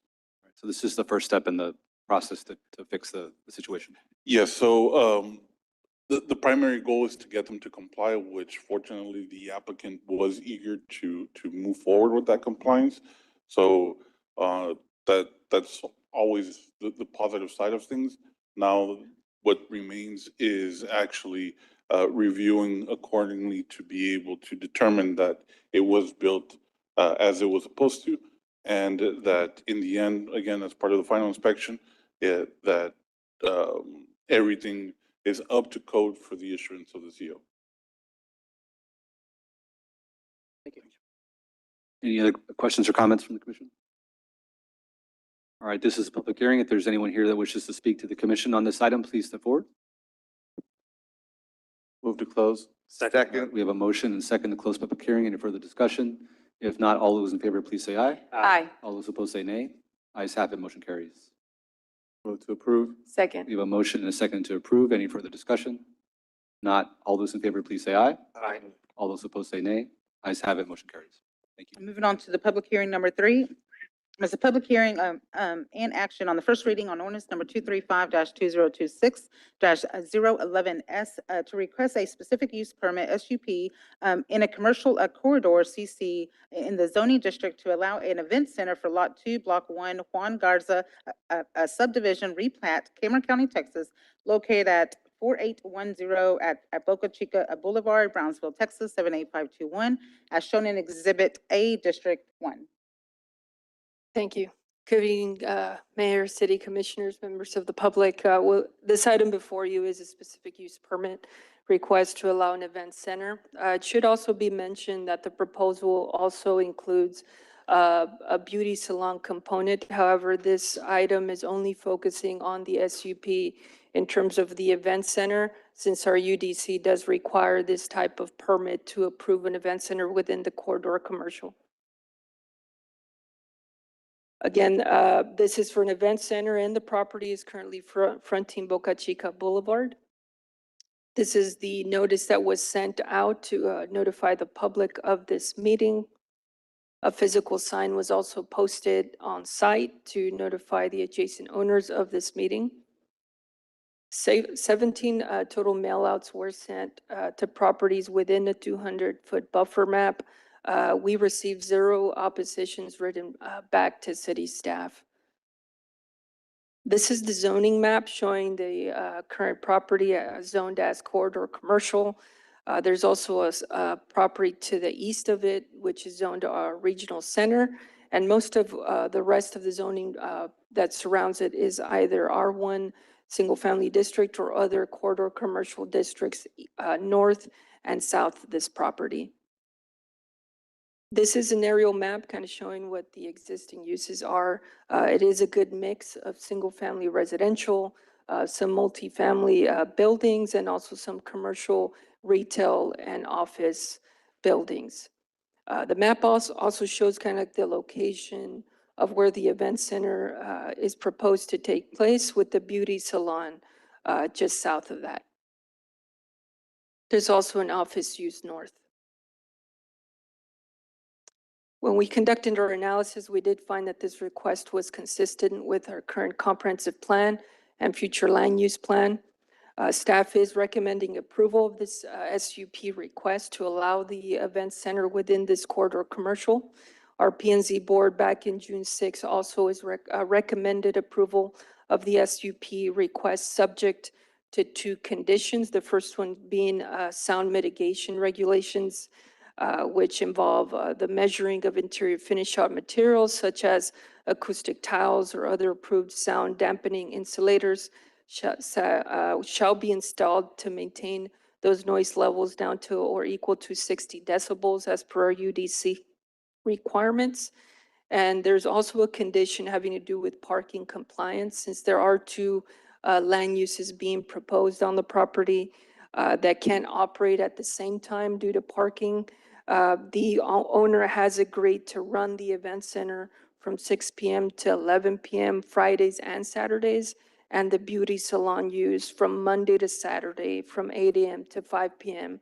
So that way both operating hours per use don't conflict with each other, and they could comply with parking as per the UDC's requirements for those uses.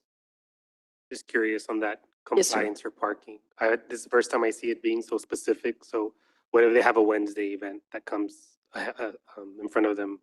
Mhm. Since it's a SUP condition, it could be enforced. So if one of our code enforcement officers is out there and notices that infraction there, they could be cited.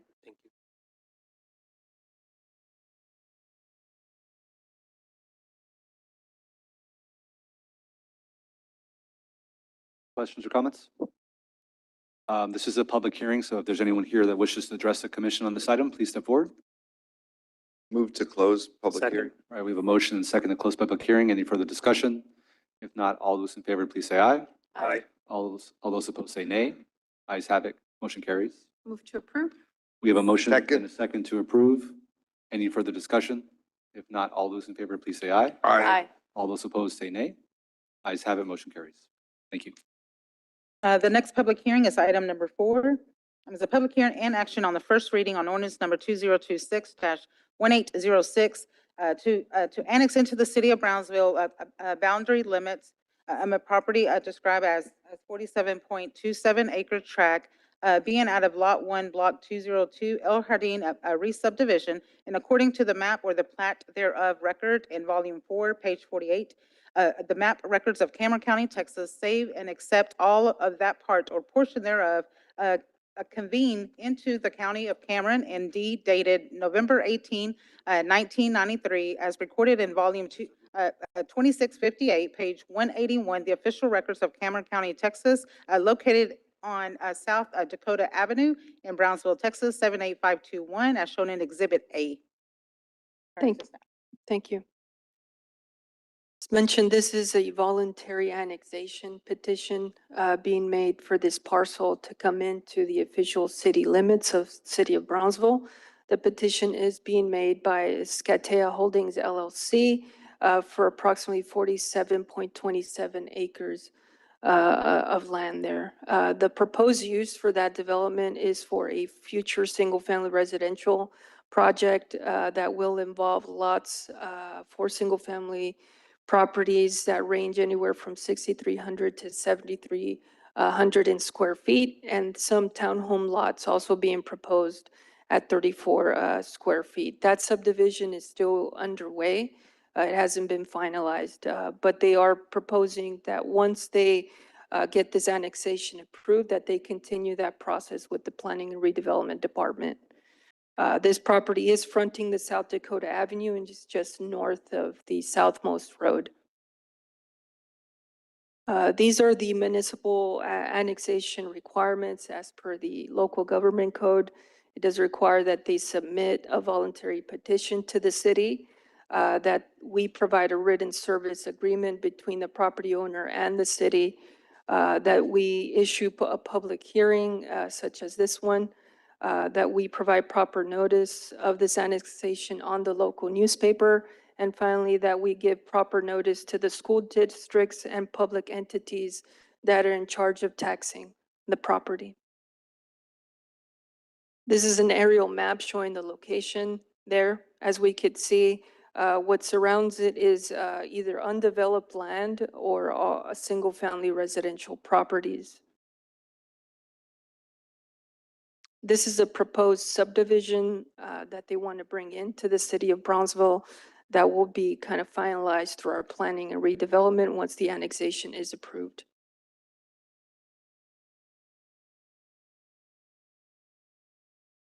Finally, staff is recommending approval to annex these 47.27 acres of land into the city of Brownsville.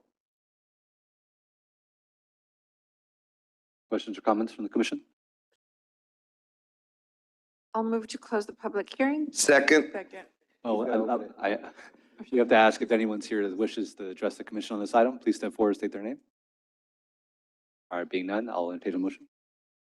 I'll move to close public hearing. Second it We have a again. motion and a second to close public hearing. Any further discussion? If not, all those in favor, please say aye. Aye. All those opposed say nay. I'll move to approve. Second. All right, we have a motion and a second to approve.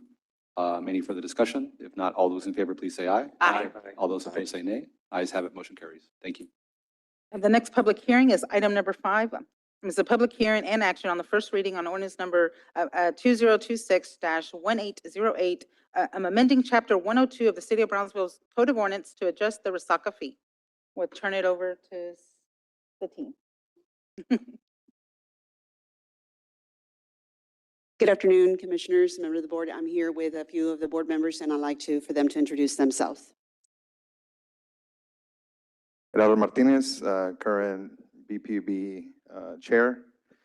And We also have with us Mr. Martin Sarkis, also a board member, and of course, your esteemed mayor is also part of our board as well.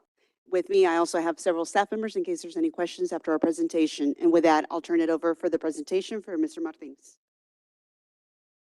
I won't be presenting, just wanted to say thank you for letting us come talk on this item, which I think is very important. And also wanted to invite you to the APPA conference coming up at the end of June.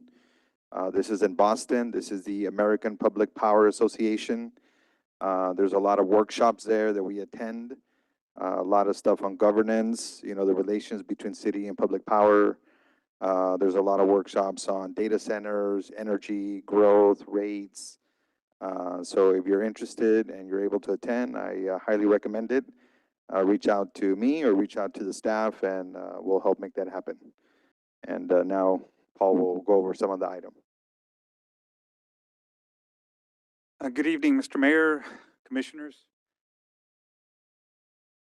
This is the outline of what we're going to cover. We're here to present the Board of Directors' recommendation on the Resaca fee. This is codified in the Code of Ordinances. We manage, it's a specific portion that relates to the management of the Brownsville Resaca system and its water reservoirs as raw water storage related to our water utility. We're going to cover the charter just briefly, Resaca fee history, just to recap, and the many meetings and workshops that led to today. Just on this, that's an excerpt from the article that talks about your Public Utilities Board and what it does. It studies rates and makes recommendations. You're the entity who approves and sets rates. So that's what we're here for. That's also consistent with what the bond ordinances require. So the Resaca fee goes back not too far, actually. The whole dredging program was really formally established back in 2012. And it was just part of the water rates because it's part of raw water storage. The costs and expenses were updated in a 2022 cost of service study. And when that was presented to the commission, it had sort of a 5-year step program based on the study results and what was expected to happen over the 5 years that was covered. The city commission adopted the recommendations and approved a Resaca fee on May 3rd, 2022. Now, a big component of the Resaca fee was to cover a local share of a federally matched program that was with the U.S. Corps of Engineers. And it was called Resaca's in the Vicinity of the City of Brownsville, Texas. The sponsor is the city, the sponsoring agency, and BPUB was providing that supporting role. The rate was tiered to go up in order to match program expenditures, including the Corps of Engineers project, and it rose to $625 on January 1st, 2023. In September 2023, because there were delays in implementation of contract one or phase one of the engineers' overall project, the board recommended keeping that fee set instead of escalating each year with the program expenses. And the city commission unanimously approved that in November of 2023. So that's November 2023, and then we get to today. A lot's happened, and a lot of it has been driven by policy questions and about, well, what's the future of the Resaca program We still need raw water. We still need dredging. We have dredging that we need to do in our reservoirs near Water Plant 1. And that we have a an intake for Water Plant 2 into the Resaca nearby. So our focus, what was that focus? Who should be doing the Resaca management program?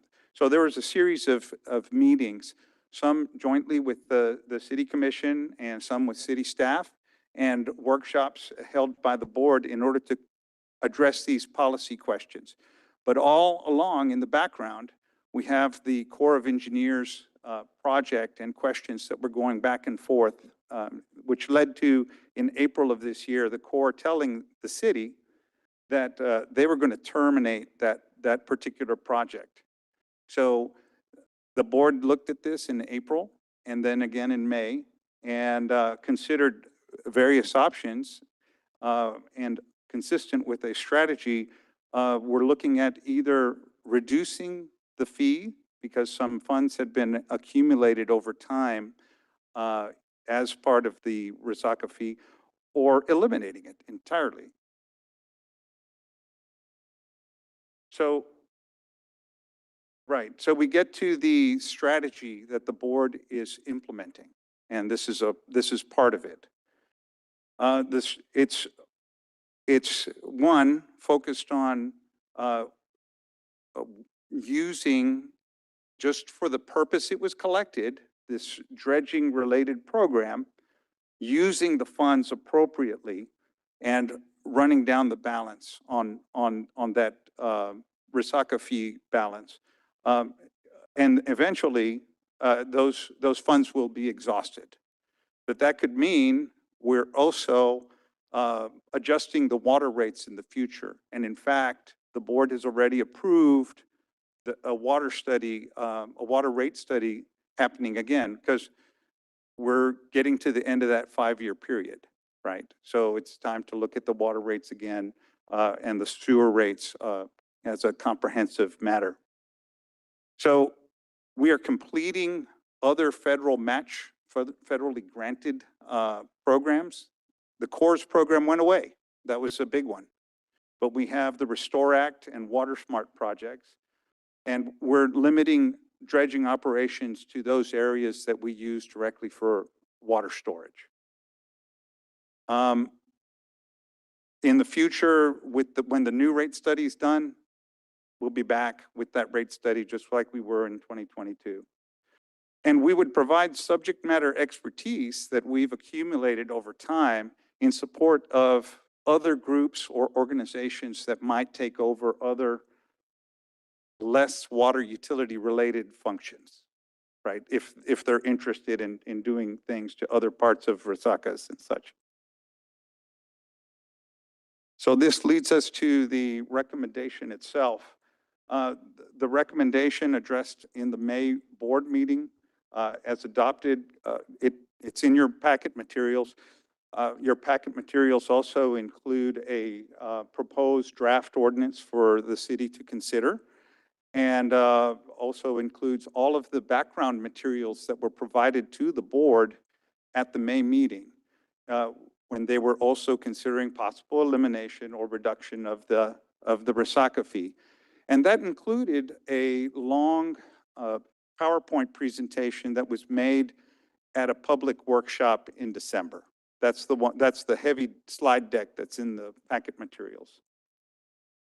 The strategy is to continue dredging operations in support of the water system, and they recommend a reduction of the fee to $2 per water account.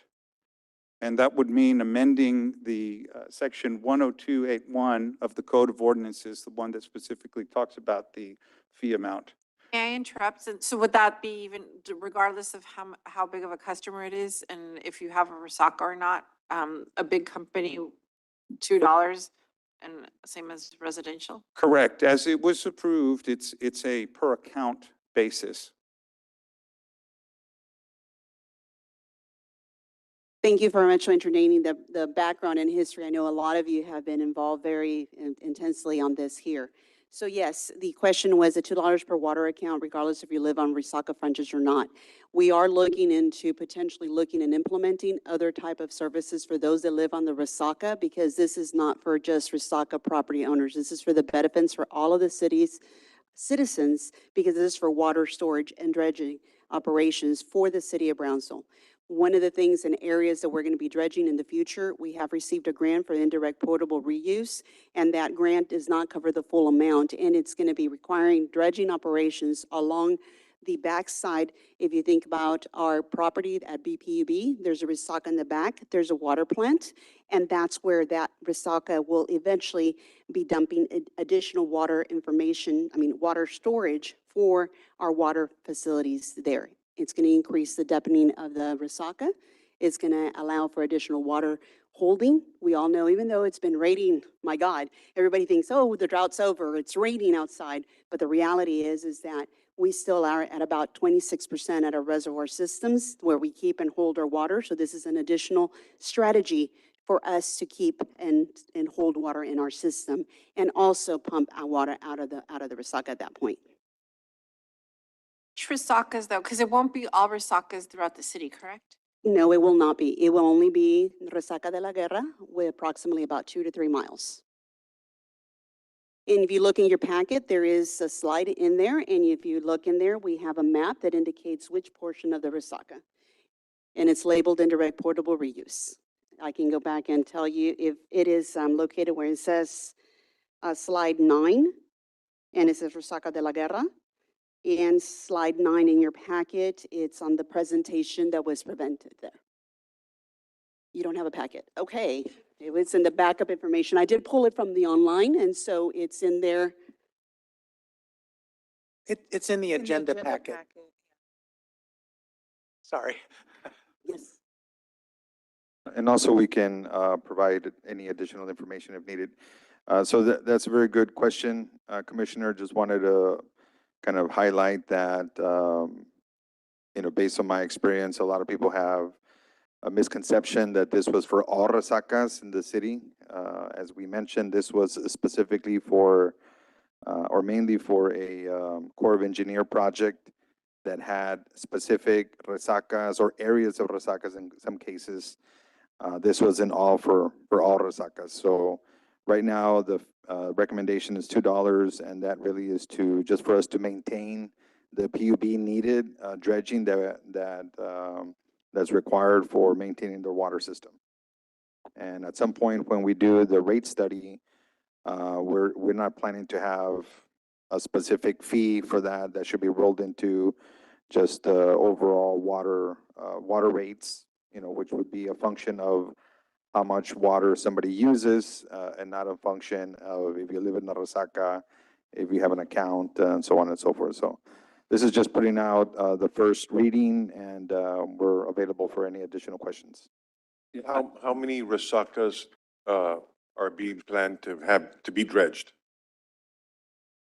Just 2? Yeah, That's for the current need for PUB is 2 resacas.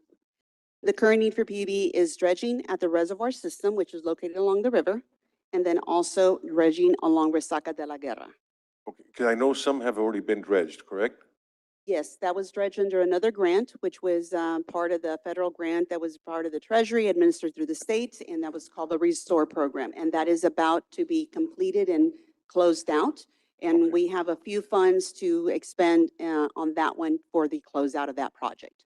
So there's 2 more resacas to go, right? Yes, and the other additional location that you're talking for the second section, that we're talking for our own internal operations, and now we jump to the Bureau of Reclamation project. And that one is also located in your packet, and it's also outlined in blue. And it is located by Military Highway near Alton Glore area, and that's another leveraging of federal funds. That is 75-25% match that is coming to, for this usage of dredging of that particular Resaca section or segment, I should say. Okay. Just 2 questions. How much more or less, más o menos, do we have in that account right now? 8.5 million. Okay. Now, that $2 that I guess it wants to go down to, correct? Yes. Is that a set $2 or will that be coming back in 2, 3, 4 years saying, can we raise it to that? Or is that going to be like a set deal, like set it and forget it? We will manage the Resaca operations with the $2. Of course, if any other additional segments, Resacas are added, then of course that's going to change. But for now, the $2 is what we intend to keep for our own internal operations. And so I think the intent from the board was to say, hey, this is how much PUB needs to dredge the Resacas going forward. But long term, I think the best way is to put that cost in the water rates because that's part of the system, right? I think my question to you is, if we were to get rid of the Resaca fee 100%, how many months would PUB have for operations going forward? We Like, have. in terms of runway, in terms of doing the study and Right. incorporating it in the future. So that depends. We have to procure for equipment. And some of the equipment we have as we mentioned, Resaca operations started in 2012. And so the procurement of that equipment, we have estimated about 1.6 million, but we know that those are raising costs. We also have to account for the Bureau of Reclamation, Water Smart Matching Grant Share, which is about another 1.6. And so I'm just giving you a high level, más o menos numbers. They're not exact science, but we are also including for the existing dredging operations that are accounting for there. We believe that we have anywhere between 3 to 4 years until we get everything managed and operational. But of course, the rate study will determine what it is exactly we're going to meet and how much it's going to do. And then we'll come back and provide a recommendation at that time once we complete the water study and say, okay, we can either roll it back into the rates or this is something that we should continue at $2. And that process will be done within the next We hope to finish. couple years. Yeah. Easy. So I think if we were to get rid of it, it would not put this program in jeopardy. No, it would not put the program in jeopardy, but then at this point, we would have to come with you with a recommendation sooner than later. Ideally, we would recommend the elimination at the same time as the new rate structure is in place. Just asking questions. Thank you. I think my questions may be for Mr. Guard. Is the city going to, if we approve this going down to $2 for the Resaca fee, is the city going to implement a drainage fee? That'll be a policy question that you all will consider as part of our 2027 budget. Our drainage utility fee study is about done, and we have a presentation that we'll be making to the commission shortly. We've shared some information. We have looked at it budgetarily and how it would impact our general fund and what those fees would be for our residents and for our businesses. We are going to be sharing alternatives, what that fee structure would look like for residents and for businesses as part of our budget process and part of our budget presentation. The reason I asked that. The shorter answer is yes. Yeah. And the reason I asked that question is because if we lower the rate here for the Resaca fee, but then we add a drainage fee, and this is part of the drainage fee, it gets very confusing to ratepayers, right? Why there's multiple fees that we keep moving up and moving down. My next question would be to you, PUB, is we do have a joint committee. And the last time we did discuss this specifically was in our last committee meeting, which took place probably over a year ago. And we were in the discussion of eliminating this fee in order to create a overall water drainage fee so that there would not be that confusion between PUB and that. My question is, we never had a follow-up meeting, and now this is on our agenda. And Commissioner, I think I have to take responsibility for that. We did get behind in getting the drainage utility done or getting that study moving forward, and it's taken longer than we expected. So I think the timing would be great to have that meeting now because we do have the study completed. We know what our numbers are. They now have a recommendation. It'd be a great time for that subcommittee to have that discussion and bring a joint recommendation back to both boards. Yeah, I think that would be the wisest thing for our ratepayers so that we're not moving rates down, moving rates up, adding new fees, reducing fees. That just gets very confusing for any ratepayer. I have a question. $2, when you break it into the rate, what is that? $2 in a rate? Is it less than a quarter of a cent, maybe? The $2, So, excuse me. so it's $2 per account. Yes. What's the average usage per account? Well, it depends on your consumption, right? So if, Yeah, but I mean, I let's guess say if we have my- 5,000 and, how many? my many bill that is around 56,000? $47 a month. So I'm a PUB customer. And so for $47, then $2 would be, my bill would be, $2 or $47. So it So it's depends about on. 5 cents? It would probably be less than that, my guess, but yeah, because it'll be based on consumption. Okay, 0.00. Perfect, 0.002 cents.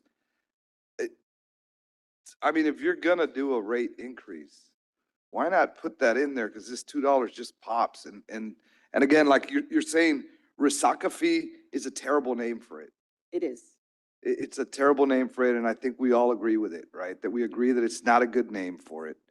And I think what the mayor asked was very important, but I didn't get an answer. How much time do you have with the $8.5 million? We have 3 to 4 years. So I think we have enough Why don't time. we to- eliminate? Okay. Right. All right, I think, thank you. I think that's, from my perspective, it's cleaner. Why go down to $2 and then go down to 0 later, right? It creates a lot of confusion. I agree. And the Thank you. drainage, I think we have to explain to the public, hey, in order to address our drainage issues more effectively, we're gonna have this program, but it's gonna be a more equitable fee based on surface area, right? So Surface area a large, consumption. big box store has a big impact on drainage rather than a single family, small, right? So I think it'll be adjusted. And based people on- will see drainage projects all Right. around town, Right. whether they live on a Resaca or not. And you could see it on the survey, right, earlier today, drainage is clearly it's something we need to tackle and this fee will Top 2. be effective. Yep.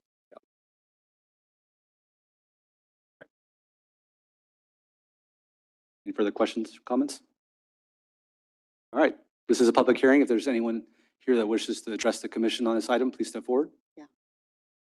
I do want to clarify something. Sure. This is a water supply fee, not a drainage fee. So for members of the public who are hearing, there are two separate independent issues and clarification. And I this is agree. a perfect time for the implementation because this is the time where we can direct the water study to if you eliminate the fee or if you leave it at $2 for us to provide you a recommendation sooner rather than later. Totally agree. Thank you. One more question, I'm sorry.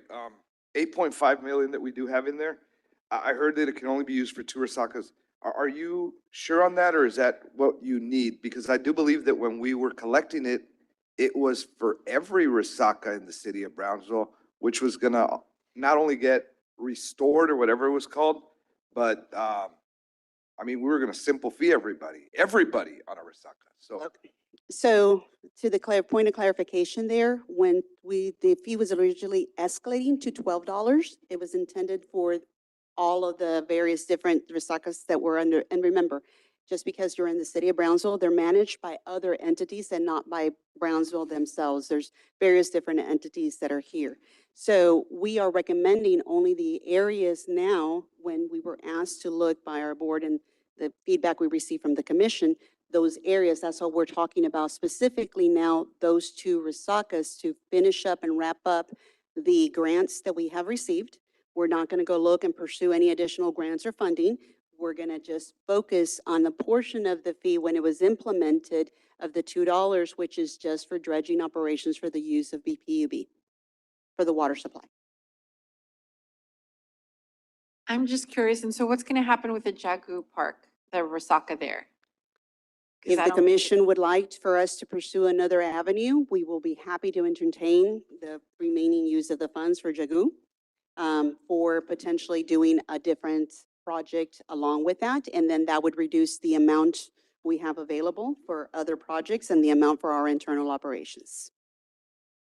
So right now. Wasn't PUB though already awarded the money to do that section? So back to the history on the Jagu Brasaka, Commissioner, you're absolutely right. It was awarded, it was intended, but that's the public partnership agreement that was not, come to an agreement with the city of Brownsville and canceled by the U.S. Army Corps of Engineers. So the Jagu Brasaka the funding came from the Army Corps of Engineers, and that is the project that was terminated earlier this year in April. Once we found out, that's when we reevaluated and provided the final recommendation.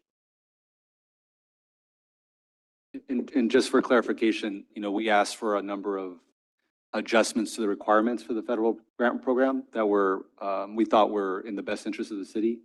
And the U.S. Army Corps did not agree with what we requested. And so that was a big, I think, issue that we couldn't get past, or that the Corps couldn't proceed with this project.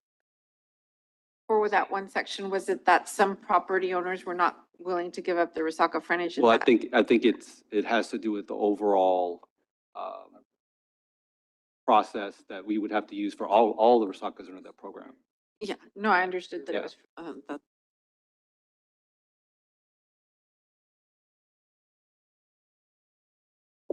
All right, this is a public hearing. If there's anyone here that wishes to address the commission on this item, please step forward.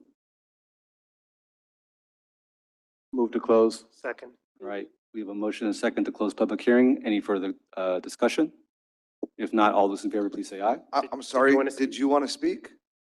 No, okay, I'm sorry. For the next item. Oh, okay, I just saw her stand up. I'm like, maybe she wants to talk? All right, all those in Aye. favor, please say aye. Aye. All those opposed say nay. Ayes have it. Public hearing now closed. I'll entertain a motion. I move to remove the Resaca fee. A second. All right, we have a motion and a second. Any further discussion? If not, all those in favor, please say aye. Aye. Aye. All those opposed say nay. Ayes have it. Motion carries. Thank you, guys. That concludes the public hearing portion. We will move on to the items for the individual consideration, starting with number one. It is the consideration and action to amend the phase contract with Noble Texas Builders for the construction manager at risk CMAR services for the Brownsville Public Safety Complex, RFQ number 142-25-EPW-RFQ, and authorize staff to negotiate and finalize a guaranteed maximum price GMP for phase one of the construction services in amount of $7,752,389 for earthwork, utilities, the generator allowance, and CMAR fee. Turn it over to staff. Good evening, Mayor, City Commissions, City Management Office and audience. My name is Kimberly Salinas and I'm with the Enterprise Project Management Office. So I wanted to start off by providing you all with a project overview of some of the milestones that we have hit and anticipate to pursue for this project. When I am talking about the project milestones, it is going to be specifically for bid package one of the public safety complex, which, as mentioned, it's the utilities, the earthwork, generator, CMAR fee, and general requirements for the project. So in August, City Commission did approve Noble Texas Builders as the construction manager at risk for the public safety complex. At this time, you all approved a guaranteed maximum price, budgeted guaranteed maximum price of $66.8 million, as well as for the project not to exceed $80 million. In April, we finalized the construction plans, our consultant Megamorphosis, and the bid package number one was advertised, and it was advertised by Noble Texas Builders. In May, we did receive bids for the project, and the evaluation and the selection of the best valued subcontractor was selected from Texas Noble Builders for acceptance from the city as well as the consultant. So we are now in June, where we anticipate the approval of the final GMP for bid package number one. And if approved tonight, we anticipate to have the amendment executed in July, as well as issue the notice to proceed for construction. If this timeline comes to fruition, we expect for bid package number one construction to be completed in spring of 2027. So as mentioned, Noble did handle the solicitation of the bids and the advertising, since they are the construction manager at risk for the project. They did receive 6 bids for earthwork and utilities and 4 bids for the erosion control. And there is a typo there, it is the subcontractor, but they did recommend Mid-Valley Paving for all 3 bid packages that we received. So just to make it clear, this amendment does not increase the previously approved guaranteed maximum price. It finalizes it for bid package number 1. So the budgeted GMP that was approved by City Commission in August was 66.8 million. City Commission also approved a GMP to not exceed 80 million in August as well. We are seeking approval of the final GMP for bid package number 1, which again includes utilities, earthwork, generators, CMAR fee, and general requirements in the amount of 7,752,389. And we have a remaining guaranteed maximum price of 72 million to allocate for the bid package number 2, which will include the building. And we do anticipate that to come before City Commission in August for approval. Thank you. Any questions? Any questions or comments? I have one question. I mean, I don't know if you can answer this, but when's the time frame for this to be done? The time frame for this one, or for the entire, it's fall 2028 as of now. When we come before City Commission in August, we'll have a more stringent timeline for that. Thank you. All right. Any further questions or comments? Okay, I'll entertain a motion.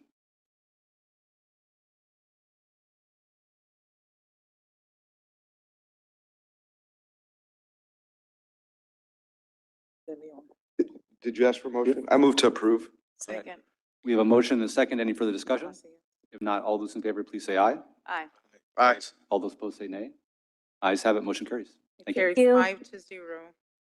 2 absent. Moving on to item number 2 is consideration and action on the second reading on ordinance number 2026-235.130 to amend the City of Brownsville a unified development code in regards to the UDC Article 4, the zoning regulations, Section 4.6, zoning development standards, subsection 4.6.3, the landscaping, Article 5, the supplemental regulations, Section 5.1, tree preservation, the subsection 5.1.2, the applicability in the exemption section, subsection 5.1.3, the categories of the preserved trees, subsection 5.1.4, the tree mitigation, subsection 5.1.8, the removal of a protected tree without a tree removal permit to adopt the updated landscaping and tree preservation regulations and dealing with related matters as shown in Exhibit A. Turn it over to staff. Good evening, Honorable Mayor, Commissioners. My name is Martin Vega with the Planning and Redevelopment Department.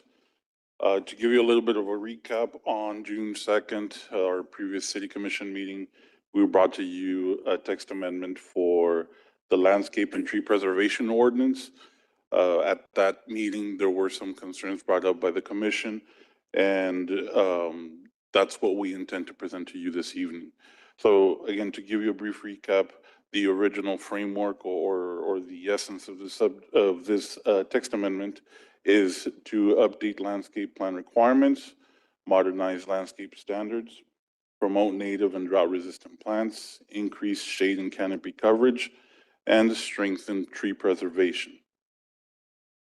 So as mentioned at the previous City Commission meeting on June 2nd, there were some items of concern. The first one that shows up on this slide is primarily a maintenance item or a housekeeping item, just to mimic what the Texas Administrative Code states. Actually, with wanting to mimic that language, we're removing the exemption from the requirement that irrigation plants be prepared by a licensed irrigator. And again, that's just consistent with the Texas Administrative Code. The 2 other items are primarily the ones that the commission brought up as concerns. With this revision to the ordinance, we are looking to strengthen tree preservation guidelines. We revised section 5.14 to establish a mitigation fee while preserving existing mitigation ratios. Section 5.18 was also revised to include defensible enforcement language that provides ongoing protection for protected and heritage trees, not just for the, let's say, the 2-year period after the issuance of a certificate of occupancy. It's more of it's language to establish a perpetual protection to these type of trees. And finally, to address the disparity in fee assessment methodology between the legal removal of protected trees versus the illegal removal or damage of these protected trees. And finally, staff was tasked to do some benchmarking against other Texas cities and evaluate comparable tree mitigation and illegal removal fee structures adopted by Texas municipalities to establish a defensible fee amount. So with the first item, as mentioned, just to mimic what Title 30 of the Texas Administrative Code states, the exemption of the licensed irrigator was removed because state law does mention that a licensed irrigator must prepare plans or supervise the installation of any irrigation services that are provided to the public. Moving forward with the current Brownsville framework for mitigation, again, to provide a little bit of a recap, the existing mitigation ratios, all of those stay the same for protected trees, which basically consist of those trees that are between 12 and 24 inches at diameter at breast height. The mitigation ratio is 1:1. For heritage trees that are 24 inches or higher in diameter at breast height, the mitigation ratio is 3:1. And the minimum replacement caliper size is 3 inches. As mentioned, the current language permits on-site mitigation, off-site, and tree donation, or a fee in lieu when mitigation is not feasible on the same site. However, the current code, the way the UDC reads right now, does not establish a fixed amount for mitigation. The current method relies on a nursery estimate for replacement and installation costs. So with this update, we are creating a consistent calculation method and fee schedule entry for the event where mitigation is not possible on site and where the developer is looking to remove trees the correct way. And so I'll hand it off to Ms. Maribel Guerrero. She will be presenting the benchmark.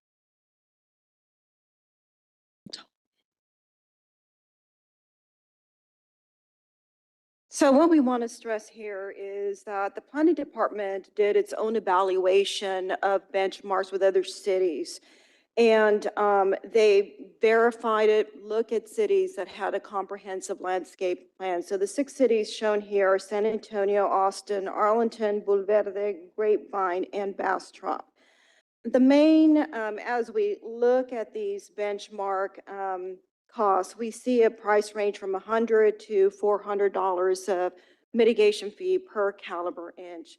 So the main takeaway from this slide is really to show that the mid-range is about $200 for mitigated trees.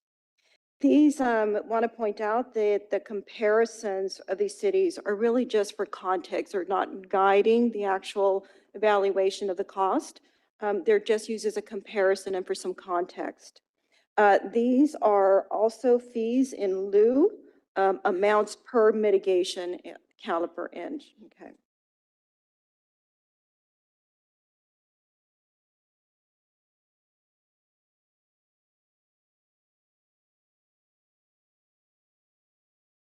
So what we want to show here is that the recommended Brownsville fee structure is $200 per required mitigation caliper inch in diameter.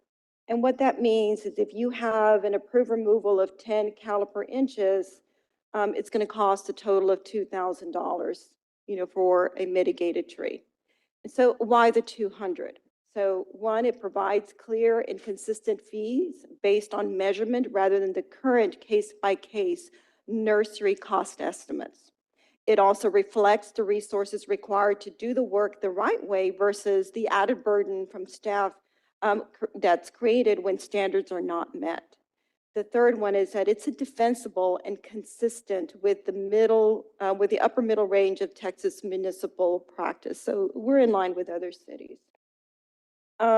So this fee schedule entry is a tree mitigation fee in lieu of $200 per required mitigation caliber inch per diameter at breast height, not otherwise satisfied through approved on-site replacement of plantings, off-site replacement planting, or tree donations. So this is purely just mitigated trees. The current Brownsville preservation establishes a standard penalty fee for illegal removal of protected trees. So what that means, so a protected tree is any tree that's between 12 to 24 inches of diameter breast height. I can't remember that DBH, versus a heritage tree that is qualified with a tree of 24 inches DBH or greater. So the current UDC language, could be interpreted as limiting enforcement protection for protected trees to the first 2 years following issuance of a certificate of occupancy. So it currently establishes a fee of $75 per caliber inch. So these are neglected or trees that died when we talk about, 2 years after the issuance of occupancy, right? The livelihood and the survival of these trees on site. So what was our challenge? And we have a gap to resolve. So the challenge was that we needed to establish a defensible language that provides ongoing protection for protected and heritage trees, including beyond the 2-year period following issuance of a certification of occupancy. By imposing a substantial per caliber fee for any such tree that is illegally removed or damaged to the point of irreversible decline. So we also needed to address the disparity in fee assessment methodology between the legal removal of protected trees and the illegal removal or damaged or protected trees. So what we needed to do was to establish a calculation method and corresponding fee schedule entry for the illegal removal of protected trees consistent with recognized municipal practices across Texas.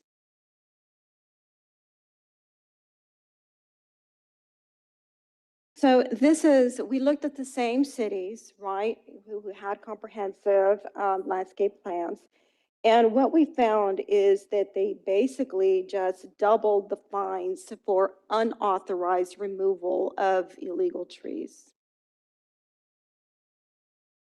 So it went anywhere from $400 to $800. That was the range that we were seeing when we compared other cities. So what we are recommending for the Brownsville fee schedule is $400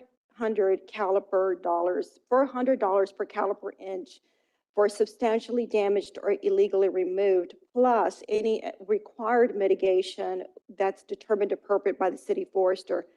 So the illegal removal of a 10 caliper inch tree would equal to $4,000 plus mitigation that's required as per the the landscape plan. So why $400? The fee is consistent with the City of Brownsville's standard practice of assessing a double fee amounts for permit-related violations. It ensures applicants who follow the rules are not subsidizing those who do not. Fees are based on the actual cost to the city to properly administer, review, inspect, and enforce UDC requirements. The proposed fee structure establishes a clear distinction between enforcement penalties for illegal removal and standard fee assessments for legally approved removal, thereby eliminating the current disparity in fee assessment methodology. It is also defensible and consistent with the upper middle range of Texas municipal practices. So again, just to tie this all together with this slide, it's really establishing a defensible language and a set fee for illegal removal of protected trees proactively and strengthens enforcement and provides an additional layer of protection for Brownsville's tree canopy. I'll turn it right back over to Martin.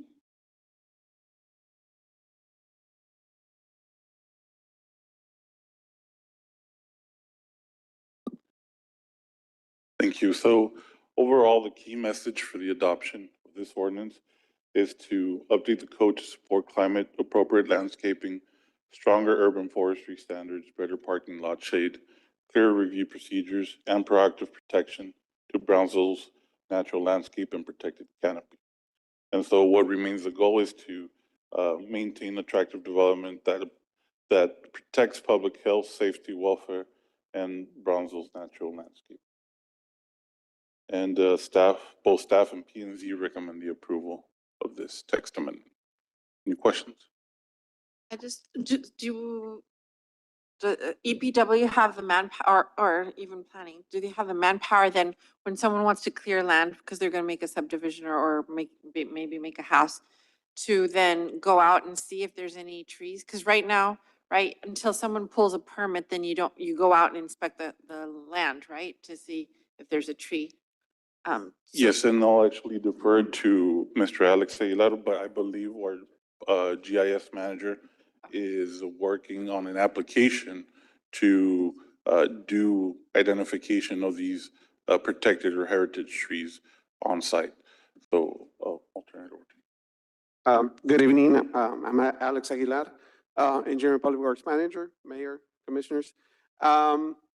We do have the manpower to be able to do what we have to do to mitigate these trees. Before the permit comes out, we ask for, developers ask for a clear cut permit for us to go and check, make sure that the trees are in place, supposed to be in place. And we send one of our crews. We don't have a branch for forestry. We don't have inspectors, but we do have people that are trained, especially to go and check out trees, measure the calipers, make sure the species of the tree, and come back with a mitigation plan for them, or to start talking to them about what trees they can remove, what trees they can't remove. And is there a time frame by when, between them pulling the permit and when you have to do that? As soon as they pay for that clear cut permit, we have about 5 days to go and check and make sure that whatever they put on that application is there. There are some questions that they have to answer. How many trees do you have that are higher or bigger than 9-inch in caliber? So they have to put it down. We verify that information and make sure that it's done right within 5 days. Okay, and so if they have to, whichever ones are protected, then you would mark? Yes, so we tell them which ones are protected, which ones are our natives, and which ones are higher in caliber. Once we reach 12 inches, they're considered, remember, they're considered protected trees. Once they reach 24, they're considered heritage trees. So we identify the trees, we tell them what not to cut, what they can cut, and we start talking to planning and development about mitigating those trees. And my only other question would be enforcement. So say someone does knock down a tree without consent from the city, how do you then assess the fine? So example, we had one last year. We couldn't tell the size of the tree because it was already cut, but we did measure the trunk that was left. So we looked for the property owner, we talked to them, we got with code enforcement. They issued out the ticket. We are not ordinance officers. We enforced a penalty on them. It was about $4,500. To the old way that we used to do $75 per caliper inch. But so then you have to take them to court, or? So if they don't pay their fine, according to what the process that I understand, they don't pay their fine, they get, you know what, through the mail. We've done it with our clear cut permits. They don't pay, somebody goes, knocks on their door, here, you gotta go to court, municipal court, and pay your fine. If you don't pay your fine, then it takes the process. Okay, great, Yes. thank you. All right, any other questions or comments from the commission? To approve, I move to approve. All right. Or is this a public? No, I move to approve. We have a motion to approve Second. and a second. Any further discussion? If not, all those in favor, please say aye. Aye. Aye. All those opposed say nay. Ayes have it, motion carries. Thank you, everyone. Appreciate it very much. Thank you. Thank you. Now we move on to the board appointments. Action number one. Is it It is a discussion and action to acknowledge the compliance with the required boards and commissions, a personal financial statement, PFS, filings as mandated by the Code of Ethics, Chapter 38 of the Code of Ordinances. So the purpose of this item is to provide you with a compliance update in regards to the ethics ordinance, specifically to Chapter 38. In this ordinance, it does reference two sections, which one is the filing requirements, as well as the failure to timely submit the violations may be grounds for the removal. So who is required to file? So to file is required on an annual basis, which is for the bodies of the city commission, of the city manager, of the city auditor, of the city attorney, GBIC board members, also known now as GBEDC, BCIC board members, the PUB board members, the Planning and Zoning Commission, and the Building and Standards and Zoning Board of Adjustments. Also, when is this due? This is an annual requirement that's due every year, and the deadline is April 30th by 5 p.m. There is an option to extend it based upon the city secretary's approval and their request to extend it, which must be submitted. And if it's submitted, it's up to 15 days. And then what happens if it's not submitted? It is failure to timely file these report. It is a violation of the Chapter 38, our Code of Ethics. The next slide does show the members. All of them are in compliant, excluding the last row, which is Board of Adjustments and Building Standards. All members from that board did submit, excluding the members that are listed, which is Alejandro Garcia Monroe, Ruben A. Martinez, and Jesus Flores are the three that I have not submitted thus far. I'll be happy to answer any questions. And these are up to your discretion as far as on the compliance part in relations to the Chapter 38 Code of Ordinance. I'm assuming you try to reach out to those three individuals multiple times. We did, based upon the ordinance too, we submitted the certified letters in writing to those members, as well as stayed in contact with the board liaisons to make sure that they were being notified and that communication effort were provided. Have you reached out to whoever appointed them? I think I appointed one, I don't know. Yes, the three I did provide, I can pull it up. For those three members, out of, I think it was, what, 6? We did get it, get some responses, which was great from our message. You would like to know the members that appointed those? Well, I don't want to put anybody on the spot. I would like to know if one of them is mine.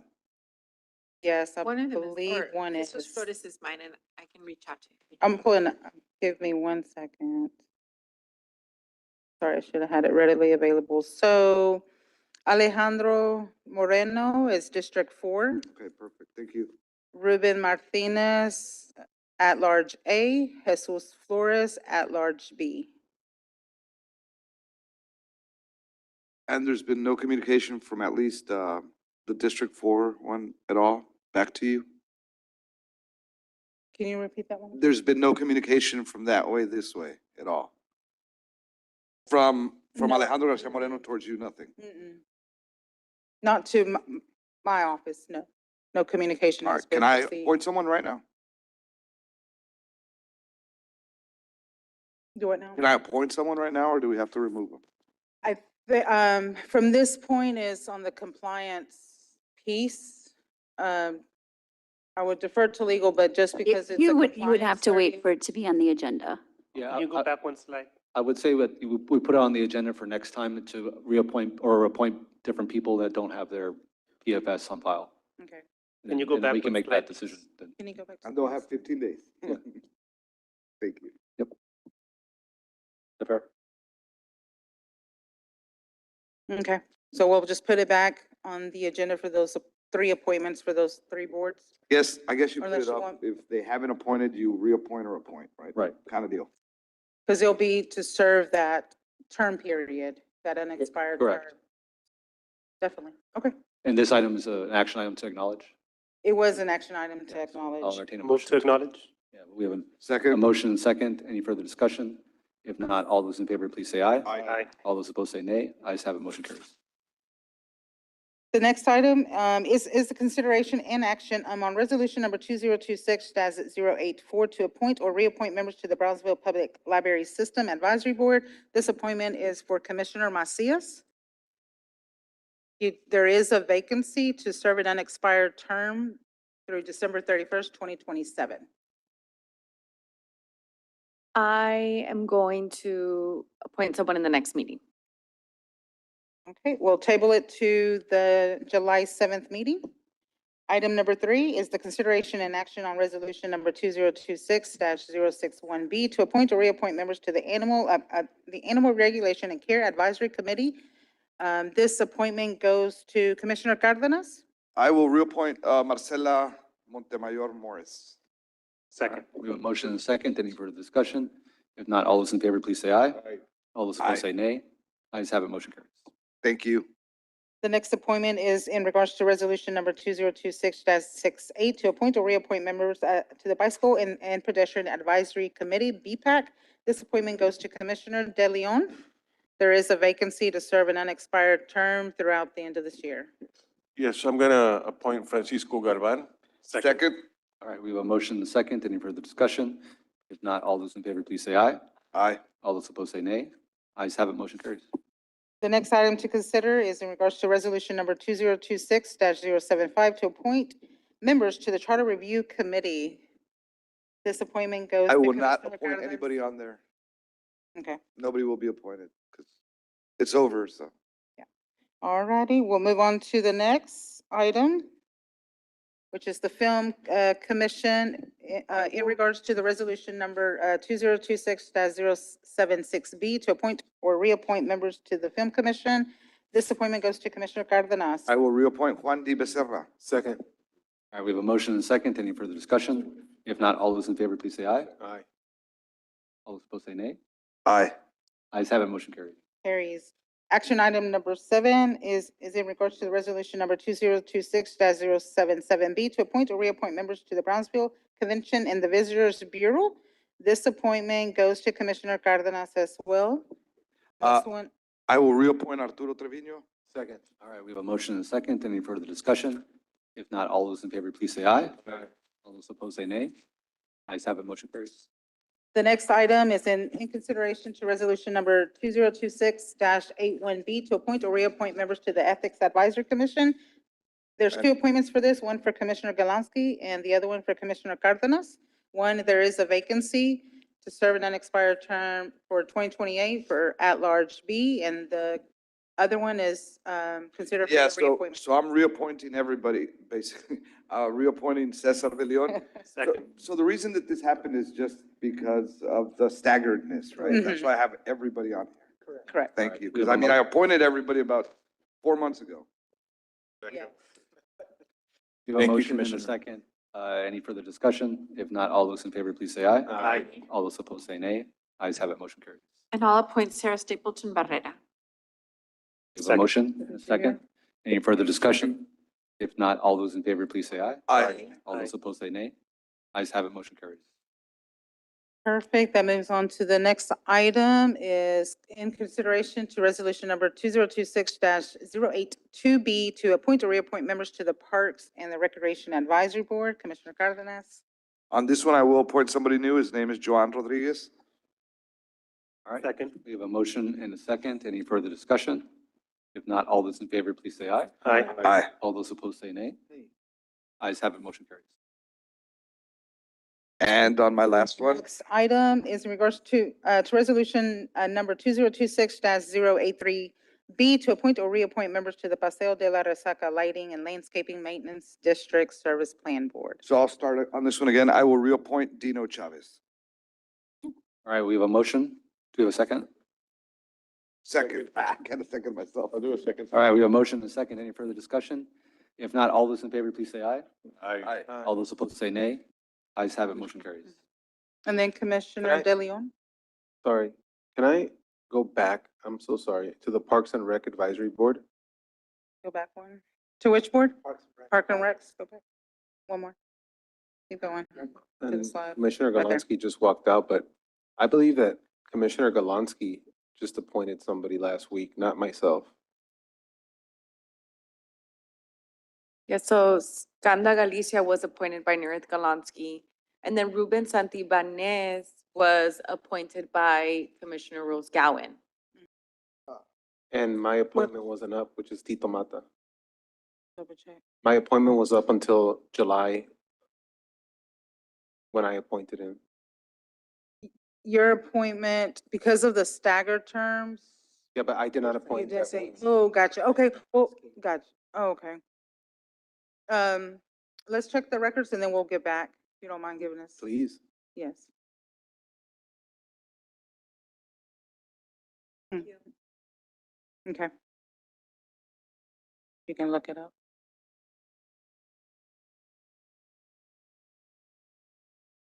Go ahead and go to the paseo. No, we have one more. Keep going. Keep going. Next one. Next one. Okay, give me the information on the slide and I'll, Sorry, I'm gonna pass to the next meeting on that one. okay, we'll table it. That one, does it have to be a District Two or citizen, or does that need to? It's at your discretion. Okay, Yeah. perfect. I'm- No, I believe the city ordinance that we created last year was that the individual had to be from District Two because it has taxation with representation. right. Because the Paseo. individuals that live there pay for the tax called the Public Improvement District, which no other, Yes. it's a taxing unit within that area. Yes, that is right. Okay. I forgot it was paseo. Isn't the composition those like certain members should live in the district and then certain ones can live outside the district? There's a certain number. Yeah, I think you should just find it in. Yeah, it's actually on the slide, composition, Go to the next. Oh, there it is, okay. Yeah, no, no, Oh, no. no. Go back. Go back. right there. The 7 members shall be composed, Right. 3 of the members, yeah, owning commercial or the residential. With at least, and it says within districts, mayor, at large A, and at large B. And the reason for that was. Yeah. at large. So the other 4 members. The other 4 members can don't have to live there. Don't, that's correct. I'm gonna hold on mine till next meeting. I thought, I don't know why, but that it was, all of them had to be for the exception that the city would appoint one of the commissioners on there. No, well, so, in the ordinance that was adopted, we have at least 3 members owning commercial residential property. I mean, it is best that they live in the districts as they're assessing themselves. Yeah, I but- think that that would be fair, because the way that I view this, if you live outside of that precinct and you're not paying any taxes for it, I don't think that's fair to the ones that do, and there's thousands of residents that live there that would love to serve. Right. It's just my 2 cents. This is the 2025 amendment we made to the ordinance, correct? Correct, when we had the, I can certainly provide that ordinance as in the check-in for just, yeah, or the resolution, yes. Okay, so that item, we're to table till July 7th. And the next appointment is in consideration to resolution number 2026-097 to appoint or reappoint members to serve an unexpired term on the Special Needs Advisory Board. This appointment goes to Commissioner Villarreal. Yeah, I move to appoint Debbie Ann Perez. Second. All right, we have a motion and a second. Any further discussion?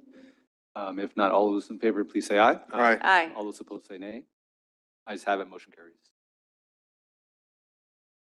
Into executive session. Before we do, I think, just on the record, can we clarify about the Parks and Rec Board? Here. So for the mayor is just, I'm gonna just mention to all the board members, for the mayor is Luciana Morales, for at-large A is Tito Mata, for at-large B is Skanda Galicia, for District 1 is Rodrigo Quintero, for District 2 is Julio Martinez, District 3 is Gilbert Rodriguez, and District 4 is Dino Chavez. Thank you.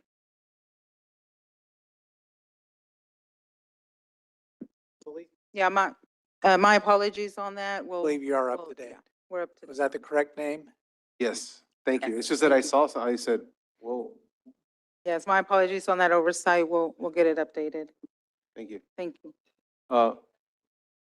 Move to executive session. We have a motion and second for executive, and any further discussion? If not, all those in favor, say aye. Aye. Ayes have it. We will enter into executive session on the following items. Number one is closed session pursuant to the Texas Government Code, Section 551.071 and 0.074. To deliberate the appointment or employment or duties of a public officer and employee pertaining to the city manager. Number two is closed session pursuant to the Texas Government Code, Section 551.074, related to the city attorney performance evaluation. Item number three is a closed session pursuant to the Texas Government Code 551.071 and .072 and .087. In regards to the United Soccer League USL, number four is closed session pursuant to the Texas Government Code, Section 551.071 and .072 and .087, related to the project Hot Rod. Number five is a closed session pursuant to the Texas Government Code, Section 551.071, related to project FBO. Item number six is a closed session pursuant to the Texas Government Code, Section 551.071, related to the collective bargaining agreement with the Brownsville Police Officers Association, Charter number 290577-01. Item seven is a closed session pursuant to the Texas Government Code, Section 551.071. In related to the CCAD, the property ID 30393. The time is 6:21 p.m. The City Commission is in executive session. We will return shortly.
Will do.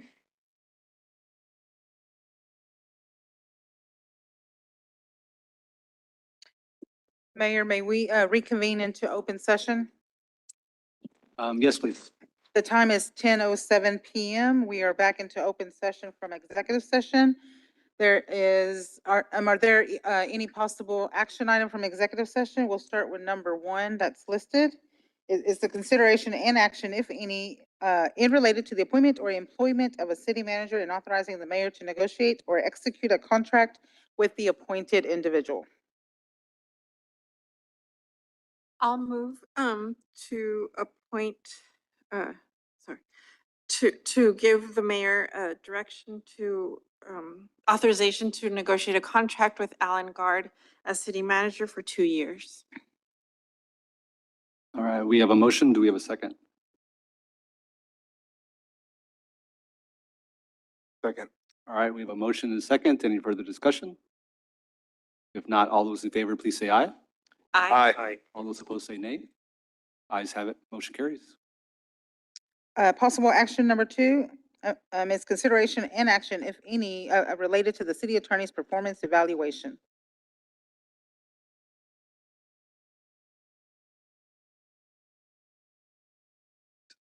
I'll move to proceed as discussed. All right, we have a motion. Second. We have a motion and a second. Any further discussion? If not, all those in favor, please say aye. Aye. All those opposed say nay. Ayes have it. Motion carries. Item number 3 is action in relation to the collective bargaining agreement with the Brownsville Police Officers Association, Charter 290577-01. There's No action. No action.